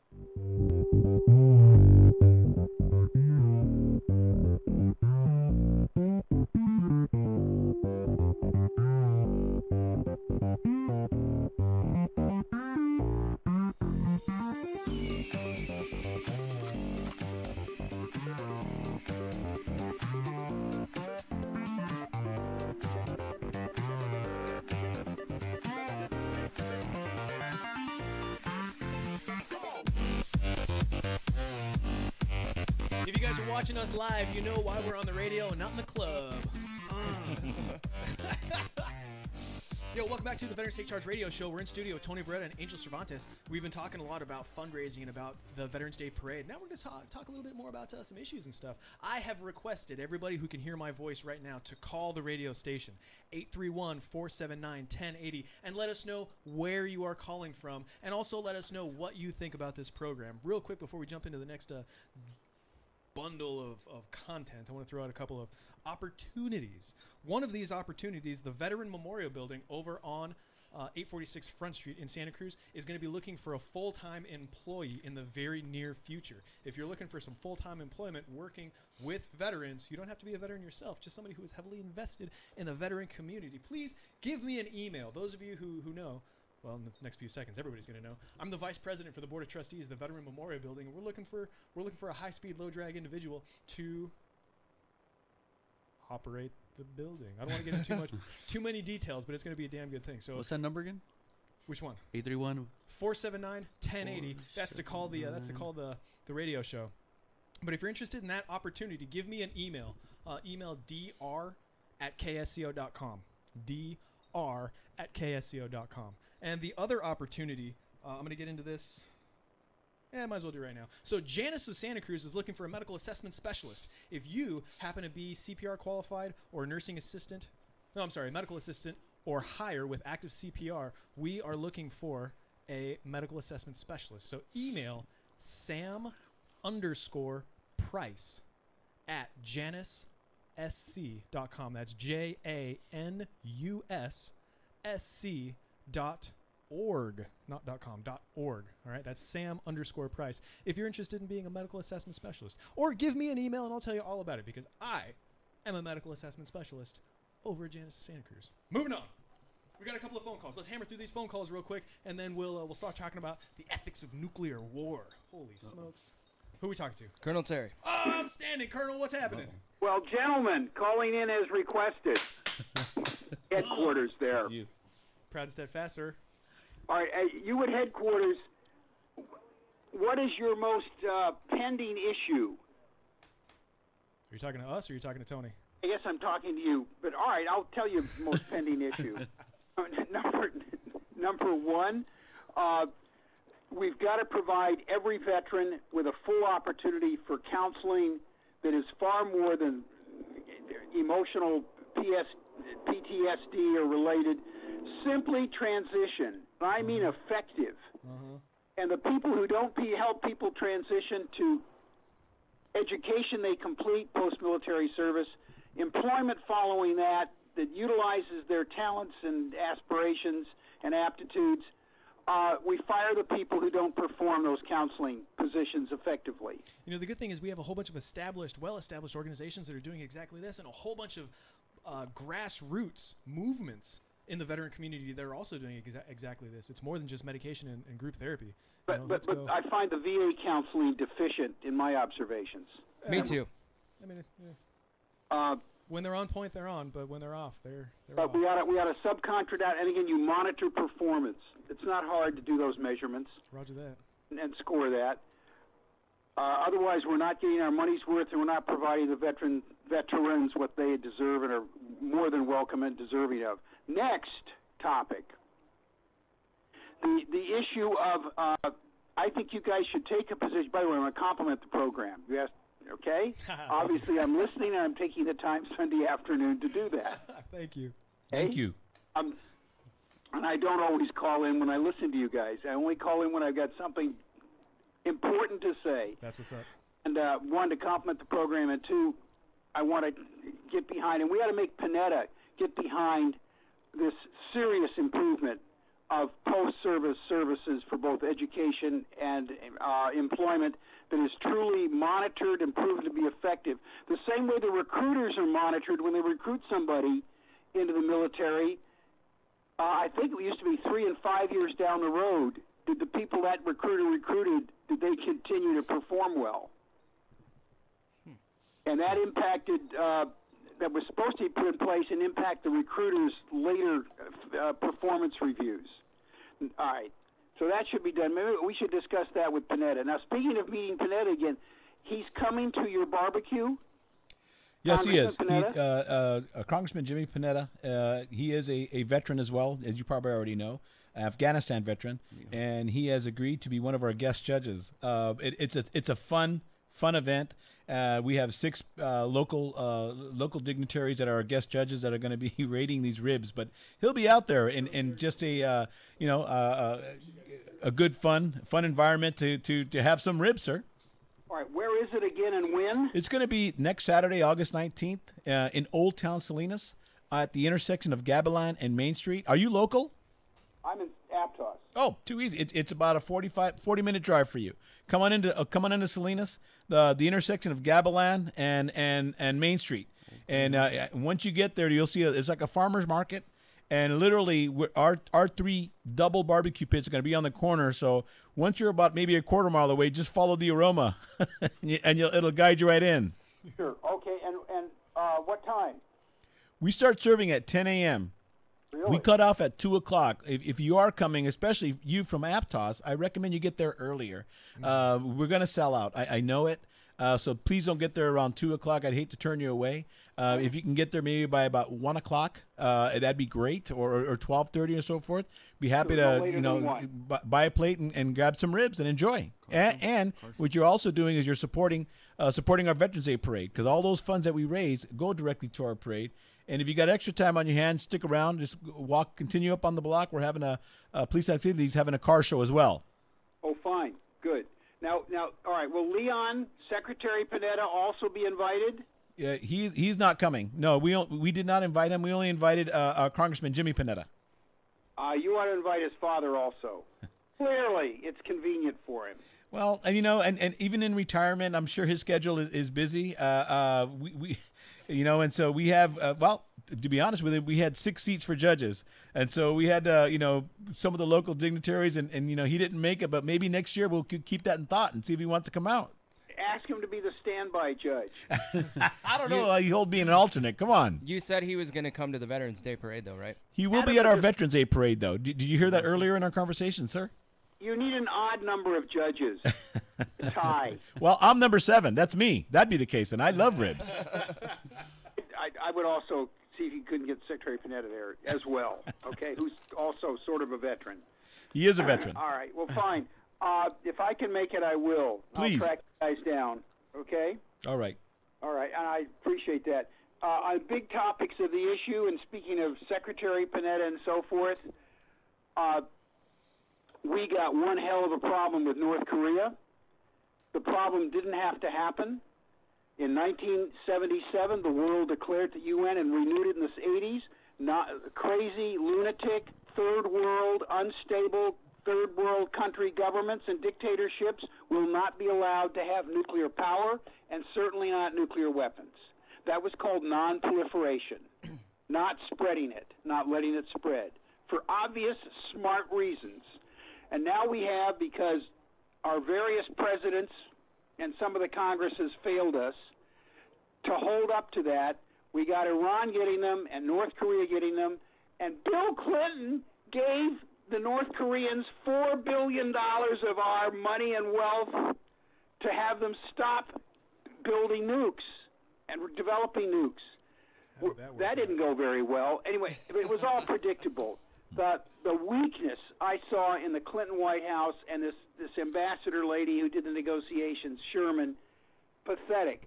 But one of the reasons Leon Panetta left the Obama administration was because he didn't want to be there when he engaged in the treaty with Iran. So then when Obama gave the Iranians a pathway, and they declared death to America, and 10,000 people in the square in Tehran cheer. What do you think death to America means, gentlemen? It means they will bring 10 or 12 nuclear weapons to 10 or 12 American cities, and they will detonate them in the same hour. That is the big strategic threat from Iran especially, and also the North Koreans. And that's what we should be confronting, and Trump's being correct in that regard. My solution on North Korea is decapitate the country, take care of Kim and the leaders, invite the Chinese to come in, let them rebuild North Korea, and they can have a pro-China North Korea, so there's a buffer, but let them be responsible for it. There's my North Korean solution. My Iranian solution is reimpose the sanctions and make it freaking clear to the Iranian mullahs they're not going to do any more development of anything either. What do you think? Wow, that is, I can't give you a 2-word answer. Nobody wants war, sir. Nobody wants war, especially us. And I think that in that case right there, we just have to, and I'm going to take it a different direction here. We just have to pray that our world leaders, are going to do the right thing, especially our own country's leaders. That they're elected. We brought them in there. I can imagine the responsibility and the sleepless nights that they have. Yet their responsibility it's to take care of us.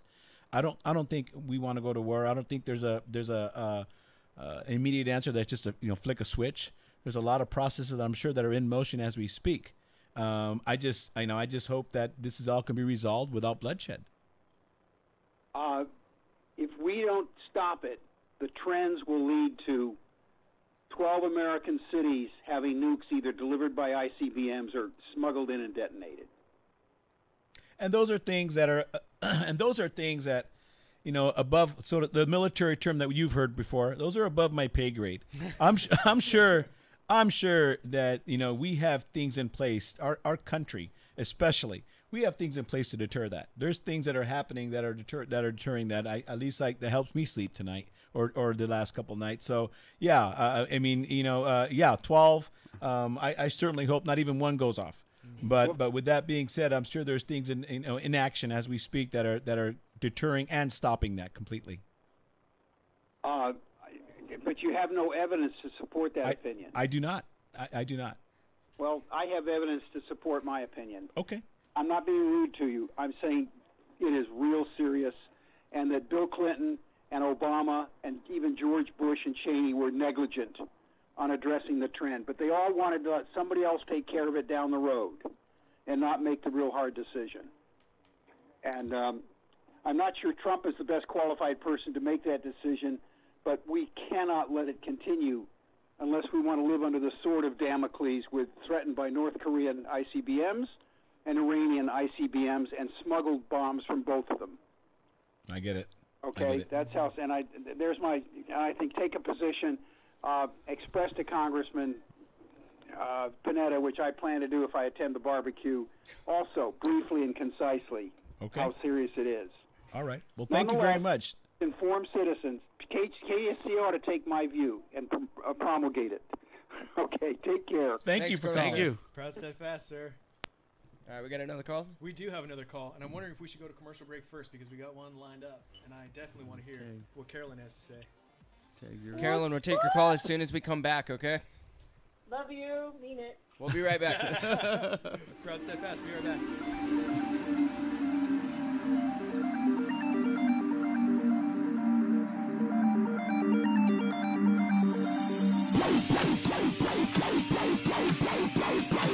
Hi, registered pharmacist Ben Fuchs here. I've been studying healthy bodies for 35 years, and what I've got to tell you may shock and surprise you, but if you listen up, it may change your life. In the world of sports performance, you're not going to find a more popular and important anabolic strength-boosting supplement than glutamine, therapeutic nutrient that does a lot more than build muscle. Glutamine's reputation as a go-to building nutrient is well-deserved, and it's been used as such by bodybuilders and weightlifters for decades. It can also help athletes after prolonged strenuous exercise by preventing the breakdown of muscle and reducing inflammation. You don't have to be a gym rat to enjoy its anabolic bodybuilding benefits. Breastfeeding infants depend on it as a growth-inducing element, and up to half of the amino acids in mother's milk are glutamine. And if you're hooked on sweets, glutamine can help with sugar addiction. Under certain conditions, brain cells can convert the amino acid into glucose, and this may make it useful for beating cravings. Glutamine is found in high-protein foods. Whey protein is an especially good source, so are organ meats and seafood, as well as eggs and dairy. If you're a vegetarian, it's going to be a little bit more difficult to get dietary glutamine. You'll find some in beans, soy, and other lentils, as well as beets, cabbage, and collard greens. As a nutritional supplement, glutamine is readily available as tablets or capsules. 0.5 gram to 2 grams a day is a good starting dose. If you're in the gym a lot or in recovery from surgery, or if you're ill, you may need higher doses. Use it once or twice a day, adding 1/4 to 1/2 teaspoonful of the straight powder. It's tasteless. To a protein smoothie or a glass of water. Pharmacist Ben here, urging you to go to KSCOhealth.com to order Beyond Tangy Tangerine, the Healthy Start Pack, and other nutritional supplements that I personally use and recommend. You can purchase these premium quality products at wholesale prices online at KSCOhealth.com. That's KSCOhealth.com. I'm the pharmacist that believes that staying healthy and strong is not only about medicine, it's about giving your body the raw materials it needs to do its work. Go to KSCOhealth.com. Make sure you check out the cool videos, too, at KSCOhealth.com. kscohealth.com. That's kscohealth.com.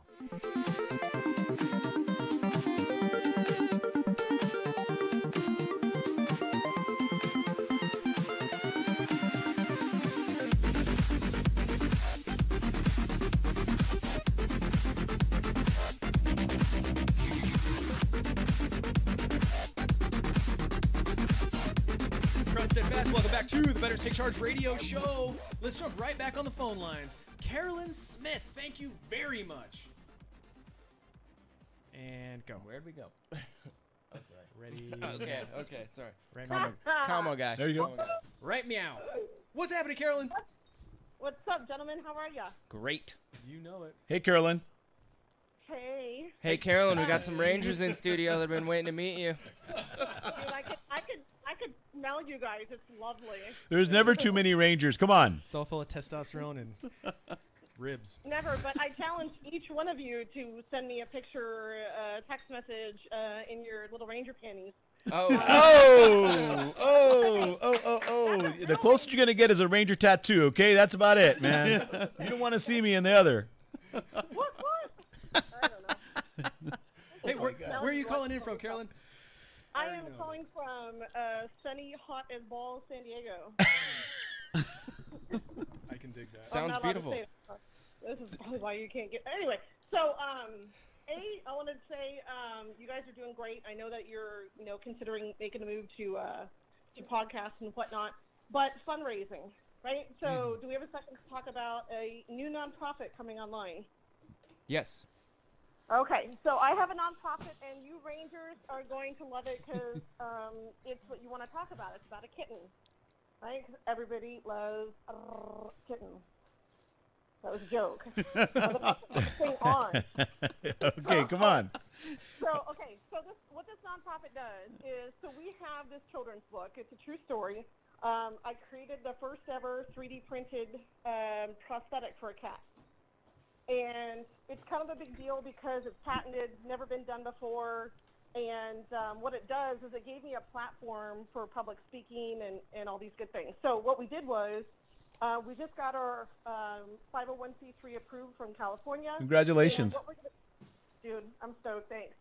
So what we're going to do is we're going to take inspirational people within all the states, and they're going to be ambassadors. And the ambassador is going to take this children's book and something else that's pretty special we're working on, and they're going to go to the hospitals and deliver this stuff to the kids in critical care hospitals. So Shriners, St. Jude's, Rady's, Children's, and when I'm talking ambassadors, I'm talking like Miss America, which I may have an appointment with tomorrow to talk and see if she wants to come on board. And so what we want to do is this nonprofit, so it's called 3 Paws Up, because she's only got 3 paws. Get it? Isn't that great? Isn't that I get it. Right?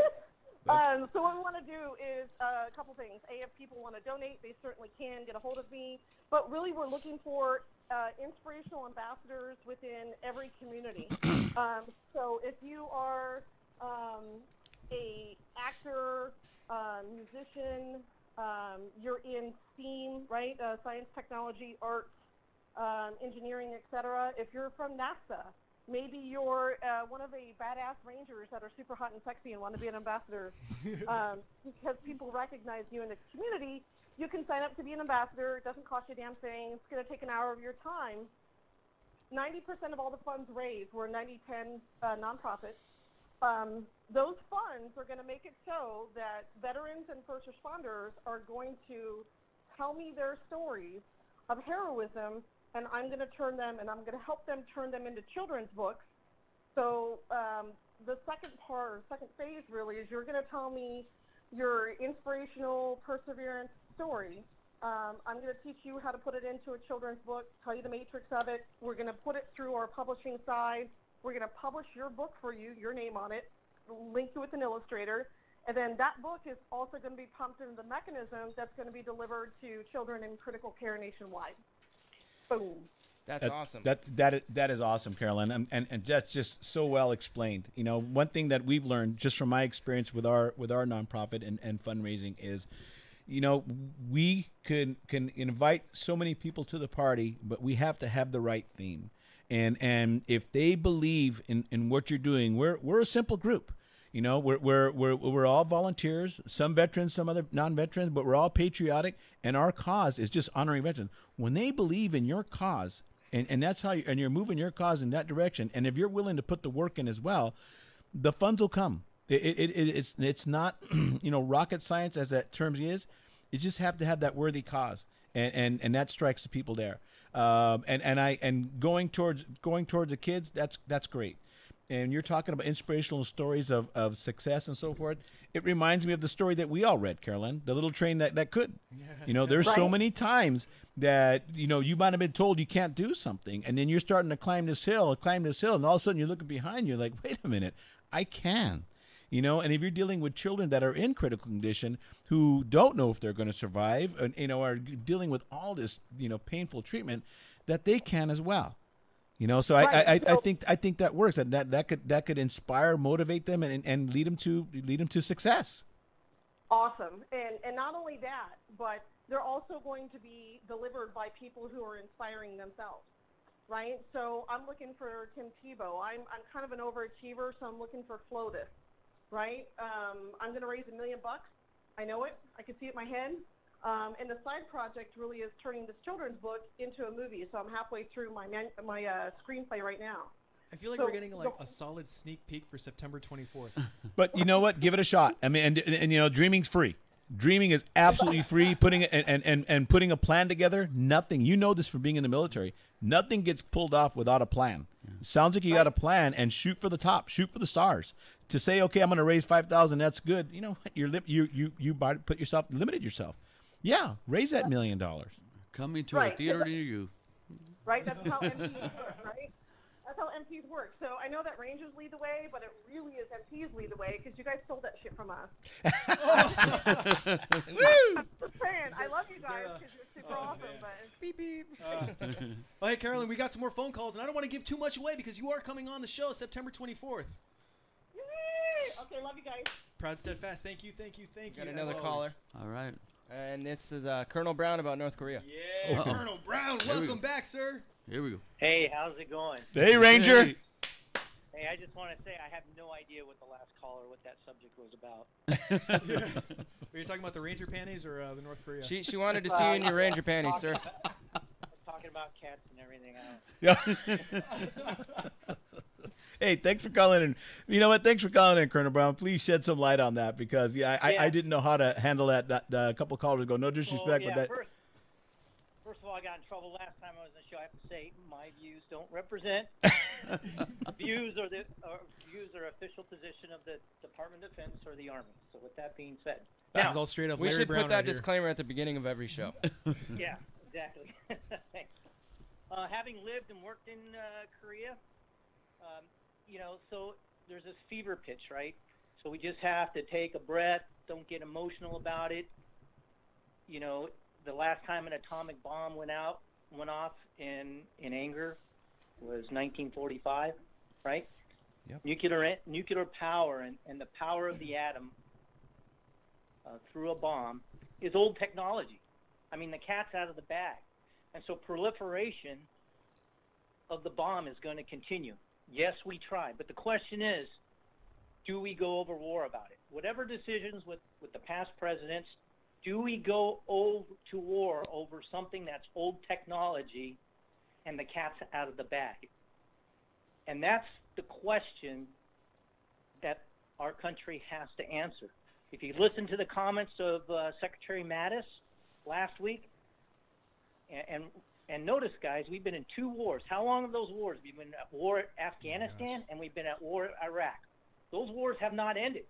The predictions for both of those wars were going to be very short, and then we're going to get those countries on track. So you open up another war, how many years are we going to be involved at? Because if we break it, we fix it. Yep. And how many lives, treasures, sons and daughters of this country are going to die? And Secretary Mattis said it's going to be a bloodbath over there because of this nuclear. Now, history has shown, and we want to talk about facts, those countries, whether it's Russia, China, South Africa, Israel, all those, even Pakistan, all those countries who do have that technology of the bomb have acted responsibly. So, that's the question. Do I have evidence showing that they would never use the bomb? No. But you remember the doctrine that we had during the Cold War, mutually assured destruction. Yeah. There will be one bomb launch, and then that country won't exist once they launch that bomb. And we just have to remember why people want nuclear technology. Why? Because they get to sit at the big boys' table. They get to have a one-on-one discussion with the United States and negotiate directly with them. That's why people look for bomb technology. If Russia didn't have bombs, it would have no say in world affairs. Wow, I never really thought Because about it. because they have the bomb. Because if you look at their GNP, their gross national product, they're way down there. I mean, they're like number 13 or 14, most powerful economic country in the world. It's because of their nuclear bombs. They can talk one-on-one and sit at the big boy table. They're not even part of the G9. But they get to be part of the G9 because they have the bomb. So all these smaller countries, they want the bomb because it lets them sit at the big boy table. Now, with that being said, how do you know if things are going to get really bad in Korea? Well, you look at it. Has the North Koreans deployed any more troops? Has the U.S. sent any of their families home? Right? When I was there, they sunk a South Korean ship, and they launched artillery into South Korea. None of that's happened. So in my estimation, my opinion, is it's just all talk. It's talking smack to get better positioning, for them to get what they want, whether it's concessions, money, whatever. And they go through this process every few years to get concessions to get what they want. Sounds like to get the attention. The squeaky rattle wheel the gets table. oil. Yep. Rattle the So swords. that's kind of my view, and I'm willing to talk to anybody about that. But we got to get off this fever pitch, because I don't think if war goes on that peninsula, and you can look at the first Korean War and how many people and how many Americans died, and the human cost of that, I don't think anyone wants that again. No, and sir, I agree with you, and that's something that I've thought along, hard about that when you're kind of veering away towards media, which is trying to just scare folks. But the other thing too is you look at it now, world economics, it's going to infect the world market. China doesn't want that. South Korea, Japan doesn't want it. We don't want it. That's not to say the big picture, but yeah, lives are going to be lost, but it's going to affect the entire market if war goes off too. So nobody wants it. You're absolutely right. So Pakistan and India got into it a few years ago. They were going to go rounds, and India decided that, you know what, when we work the economics, India is so tied into the world market that everyone's a loser. They would lose all that. Just because we're so interconnected, as you said, as a global economy. It seems like the And entire South global Korea economy would collapse in on 13 itself. Oh, yeah. So if you look at Korea, how integrated they are in the world market, right? Kia, Hyundai, Samsung. Yep. Largest television company in the world is Samsung. And it would reverberate throughout the world. Yeah. Yeah, I agree.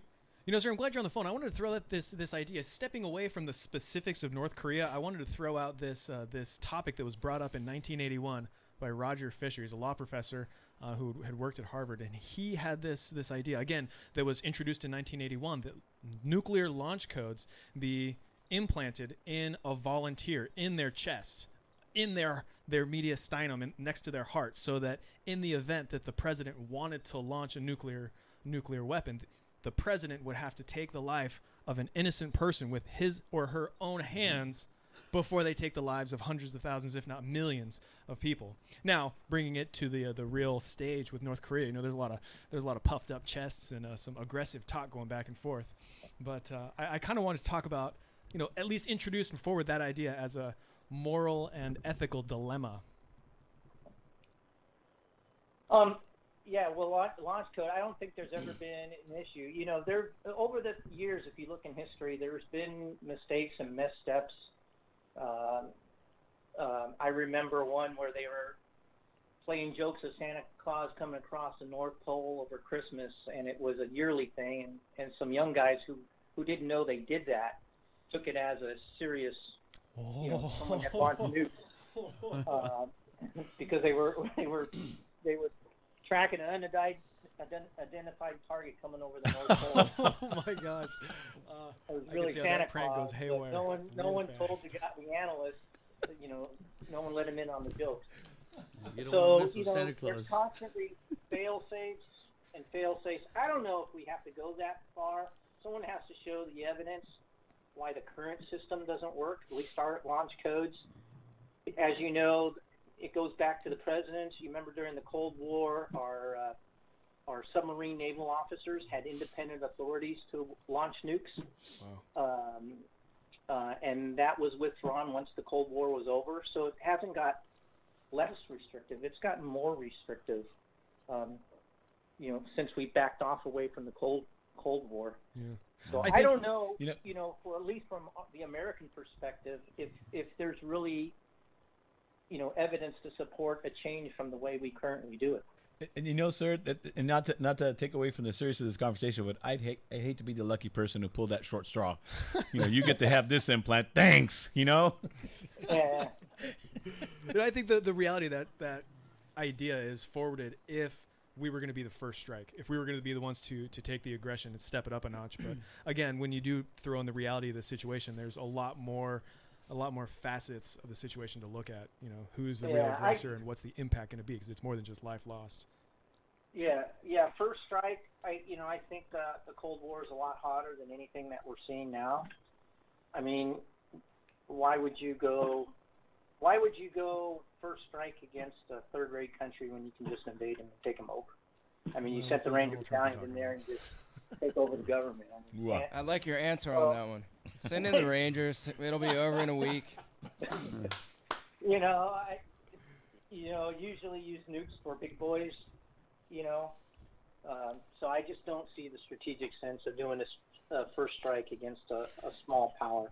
And I'm glad we're talking about that, because that's the whole portion of with some of these television stations. For the average person who's watching this, and especially if you're living in Guam, if you didn't know any better, I wouldn't even be sleeping. It's just really it's talked up and it's scaring people, and it's not necessarily the truth. Yep. There isn't that. Nobody, Trump isn't really want to, nor can he pull it off himself. There's guidelines set. There's his Congress and so forth. So it's just talking everybody off that wall right there. I agree with you. Yeah. So if, like I said, if everyone was serious about going to war, Guam would be evacuated. Diplomats would come home.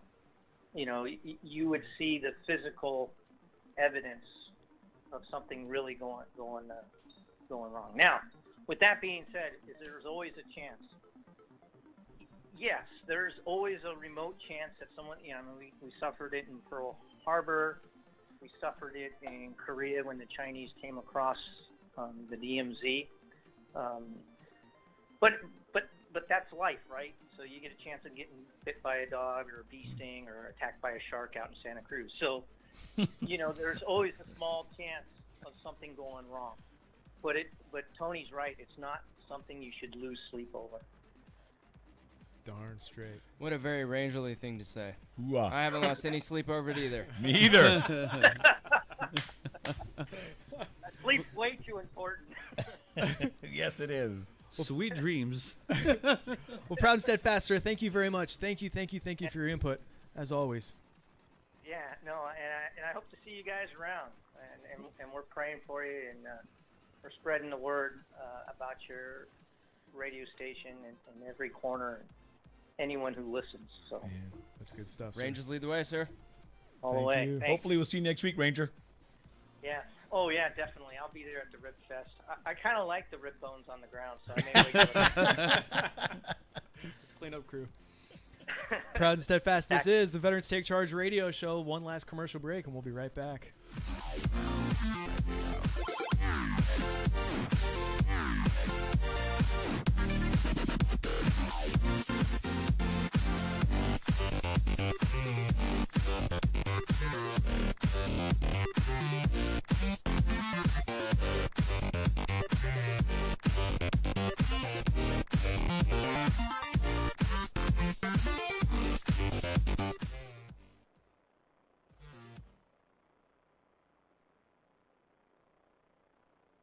Hey, this is Mike Shear, broker with Cruise Properties. Yes, that's right. We're the real estate office that you always drive by up on Highway 17 near the summit next to the restaurant. We are a veteran-owned real estate brokerage for 20 years, specializing in Santa Cruz Mountains, homes, and land. We also know the coastal towns from Santa Cruz to Watsonville, from Corralitos to Boulder Creek, and most neighborhoods in Santa Clara County. Buying or selling your home is one of life's most important decisions, and we take it very seriously. It shows that we love what we do. We love to negotiate on your part. We keep you up to date on your transaction and make it as stress-free as possible. Check out our reviews on Yelp and Google. Visit our website, mountainmike.com. You can easily set up an automated search for homes or land. Feel free to call us at 408-353-1116. Again, this is Mike Shear, Cruise Properties on Highway 17 at the Summit. Hi everybody, Dave Michaels here. You know, Monday, August 21st, there's going to be two special events going on. The first one is the first total solar eclipse in the United States since 1979. The second event, though, is going to be the webinar with pharmacist Ben Fuchs. This will be in Gilroy. The address is 6935 Camino Arroyo, 95020. This is going to be your chance to not only meet Ben Fuchs, but also buy CDs, books, DVDs. We're going to have catalogs, appetizers, drinks. We are going to have exclusive training materials for people who enrolled that night. We're even going to have materials for everyone to take home. Everyone is invited, but you have to make reservations. Be sure to call 1-800-910-1196, email dm@ksco.com, or you could text 831-218-5726. Again, we're going to have CDs, books, DVDs, catalogs, appetizers, and exclusive training materials as well. Monday, August 21st, 6:30 p.m., 6935 Camino Arroyo in Gilroy, California. Hi everybody, Dave Michaels here. KSCO with his own show. Guess who's back on KSCO with his own show? Remember Wes, the gun guy? Well, Wes is now talking about stocks. No, I didn't make that up. You couldn't make that up. Really, his show's called My 2 Cents. He and a bunch of his friends are going to sit around like they're playing poker, and they're going to talk about stocks. Now, before you invest any money in anything Wes and his buddies talk about, do your due diligence. He might know what he's talking about. Then again, maybe not. Sunday, 6 p.m., right here on KSCO. You're listening to KSCO, serving Monterey, Brookdale, and San Lucas.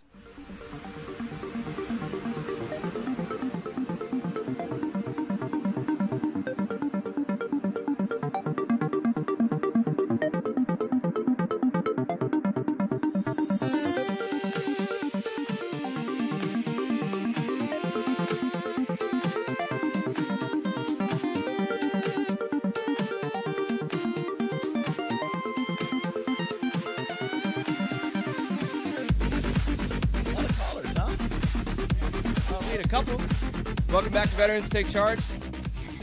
We are talking about the implications of North Korea, and I want to ask you, and you can call in if you'd like to voice your opinion. 831-479-1080. Is the leader of North Korea really saying the things that the media is telling us that he's saying? Is he really planning on targeting Guam? Is he really planning, or is this another fake news story that they're trying to get Americans who are less informed excited about? I mean, do you think this guy's really even saying this stuff? President Trump is obviously saying things to respond to it in response, but is that due to the fact that the American people demand action from their leader?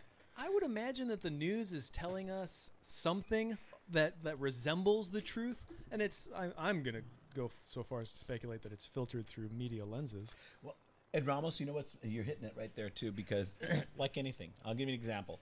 Supply and demand. Supply and demand. Media's in the business for ratings.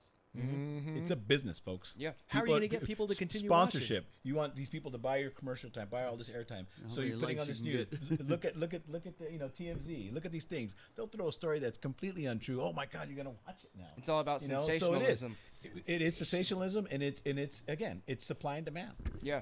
You got everybody all excited. Well, here's a news story tomorrow. He just said this. Ratings just went to the roof. Yep. I mean, think about it. So as soon as they played that story, the person that was about to click CNN off in that moment heard that. Oh, wow, he said he's going to target Guam. Right. So what did they do? They turned CNN back on. They're like, oh, I got to see the rest of this story. You know? Send 3 journalists to stand there by the palm trees. Oh, my God, I'm in Guam now. Yeah. You know, it's like, oh. But, yeah, ratings. Yeah.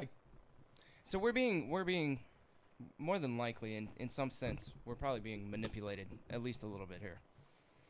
You know, I went to my granny's house the other day, and she said, "Trump's gonna put us into nuclear war," and she was talking about his response to what the leader of North Korea had said, and I'm like, no, he's not. That would be a terrible idea. I really don't think he wants to do that. You know, Donald Trump is not known for the number of people that he's killed.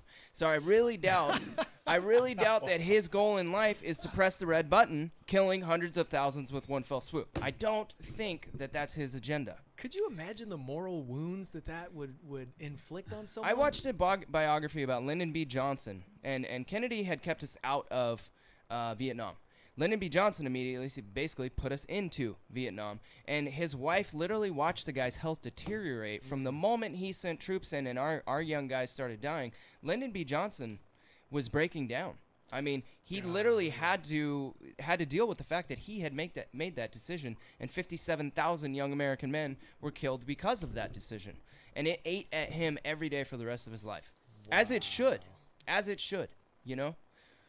I mean, what Colonel Brown said earlier is you listening to different commentators.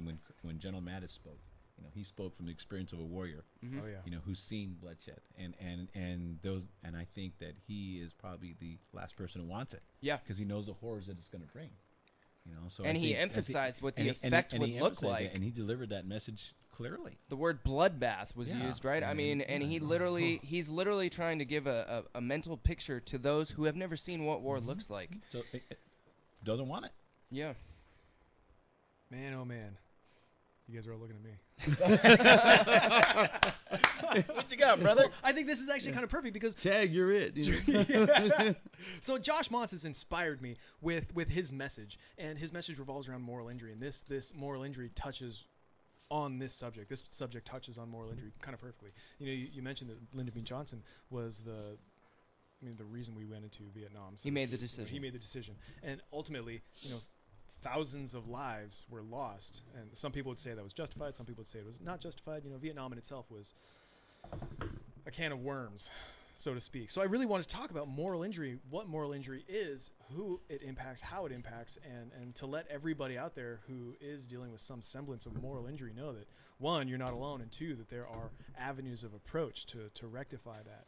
You know, a lot of it revolves around forgiveness of the self and understanding the situation. But, you know, according to the National Center of Post-Traumatic Stress, which is put on by the VA, you know, a moral injury, first off, is different than post-traumatic stress. They're similar in the sense that they can be, like, I want to say comorbid, but I don't know if that's exactly the right word.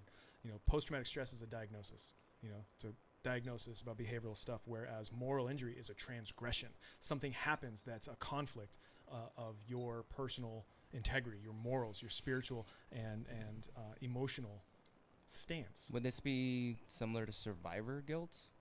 Is that included in this category? It very much, very, very similar. You know, survivor guilt and moral injury do go hand in hand.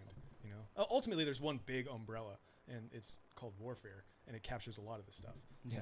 So moral injury in war, you know, again, according to the National Center of Post-Traumatic Stress, the extreme and unprecedented life circumstances, you know, it transgresses our deeply held moral beliefs and expectations. You know, things like shame, guilt, anxiety, and anger pop up with this. If you're given an order to go into a village and go knock down doors and gather information, and a mistake is made, let's say, or somebody is wrongfully identified as a combatant, you know, and the level of engagement is increased. You know, killing innocent people ultimately is what that is one avenue of moral injury. You know, as a medic, doing everything that I can, I have 10 casualties in front of me, and I'm only capable of saving 2 of them. You know, I did what I could do, but there's still that sense of I should have done more. You know, and that's part of that survivor guilt. That's part of that moral injury.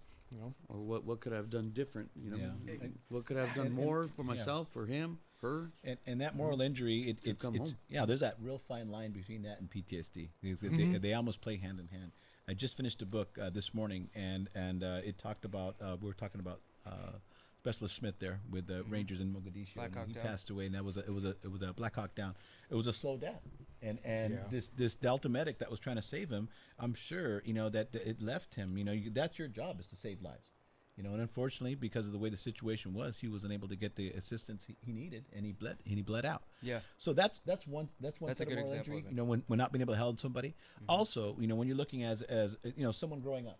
You know, did you grow up to aspire to see something really terrible happen? Not to go into so many graphics, whether it be a combatant or it being a civilian. It's gonna play on your eyes, and it's gonna stay in your head for the rest of your life. That's part of moral injury too. You said something early on, which is so important, and I say this is number one. Any veterans listening out there that has experienced that or think that they PTSD or moral injury is number one. You're not alone, and you're not alone. There are resources out there to help you. But the ticket there, folks, veterans and anybody, is you got to go and get the help. Yes. Yeah. Seriously, you got to go get the help, and doing other things to suppress it might not be safe for you and your family. And that moral injury is not just playing on you. Whoever you're with, loved ones or family members, it's gonna hurt them as well. So it's not it's not alone. It might be your personal experience that is affecting, but it's gonna affect everybody around you. You know, so that's a big thing too. So if you need that help, you know, we just talked earlier in the show, that whole new VA clinic just opened up. They have one here in Capitola. Get that help. Yes, especially as a parent. Put your hand up, you know, and give it a shot. At least give the VA a shot. You know, a parent, you know, they see their son or daughter go back to war, and you know, they get, you know. Yeah, they get affected. You know, the VA has got modalities. And of course, the VA's got modalities to combat this kind of thing, symptoms and whatnot.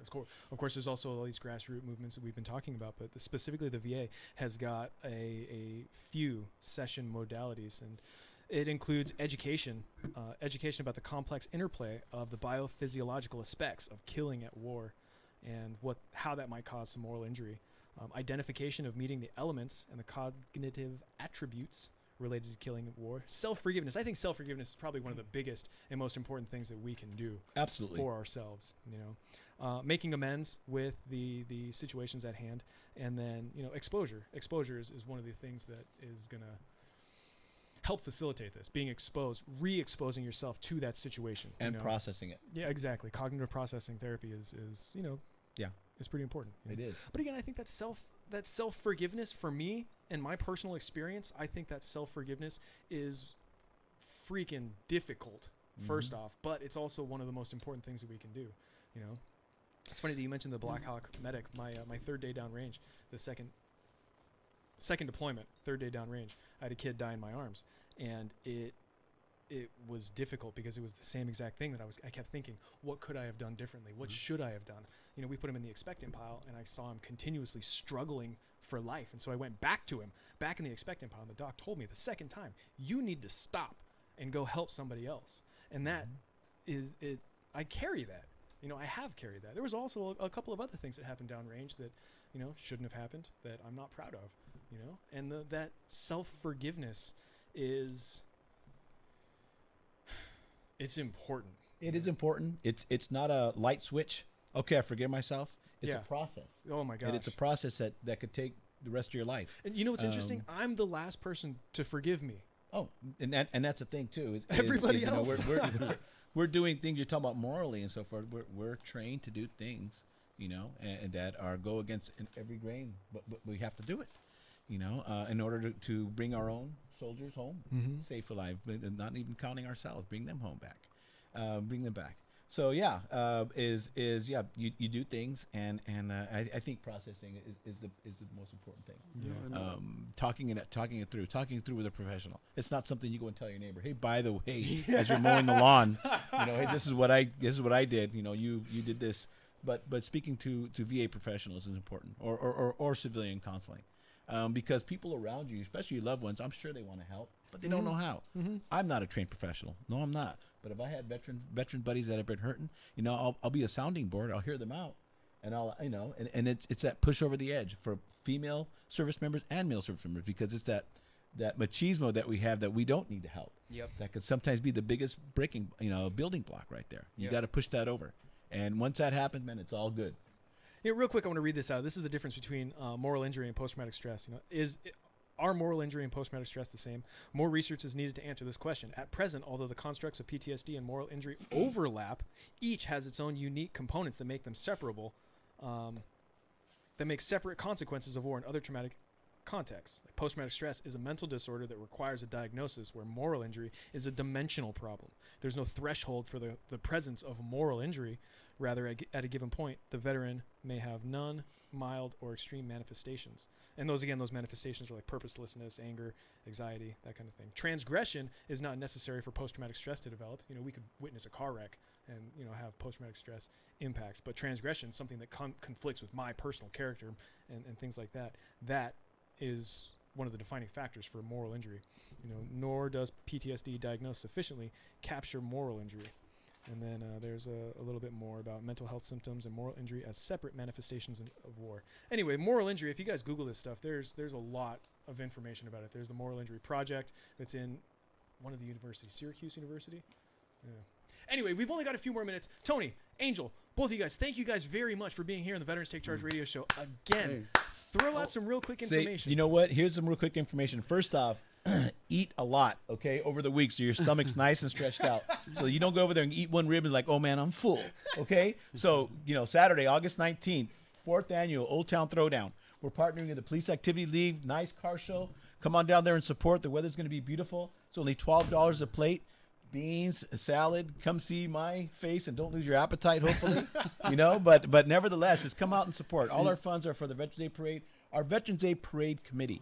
I just got to give a shout out to those guys again. Without them, we are a team. We are a huge team, and thank you all. Thank you, Sylvia, especially. She can answer my sentences before I even finish them. She's so awesome. But everybody, it's an awesome wheel, and I'm just a spoke.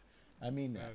And so come on out, and then also mark on your calendar for our Veterans Day Parade. Anybody else interested in doing your own parade or fundraising, reach out to Ramos. He'll point you to me, and I'll kind of tell you the hard knocks and the reality of it. But you can do it.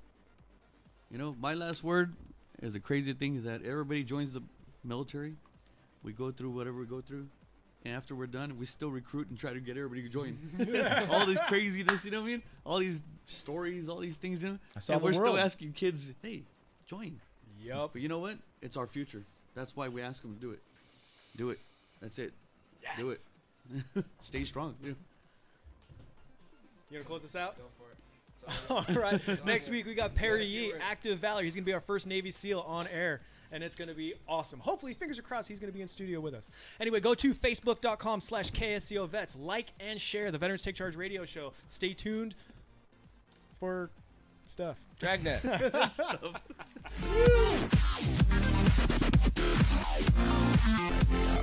KSCO Santa Cruz. Sent off to a lab. And CBS News, I'm Pam Coulter. Denouncing the violence that resulted in a young woman's death at a white supremacist rally, Virginia Governor Terry McAuliffe called on Americans to stand against hate. We got to all figure out, how did we get to this place? And we've got to stop the rhetoric. The political rhetoric that's going on in this country today must stop now. Tensions remain high in the Virginia college town of Charlottesville. The city is mourning the death of 32-year-old Heather Heyer. People were not interested in what the rally organizer had to say today. CBS's Brooke Silva Braga reports. Shame! Shame! Shame! Demonstrators shouted down Jason Kessler as the organizer of Saturday's Unite the Right protest in Charlottesville, Virginia, argued his group wasn't responsible for its deadly turn. The hate that you hear around you, that is the anti-white hate that fueled what happened yesterday. Opponents soon stormed his podium, and Kessler was forced to flee, aided by police. Her name was Heather, Jason. Her blood is on your hands. Her blood is on your hood. The Anti-Defamation League's Orrin Siegel says President Trump needs to do more to condemn white supremacist groups. When extremists feel comfortable, you know that that's not a good environment. That's why we call on everybody to speak out and push back on this hatred, and that includes those in the highest office. The White House issued a statement saying the president condemns all forms of violence, bigotry, and hatred, including white supremacists, KKK, neo-Nazi, and all extremist groups.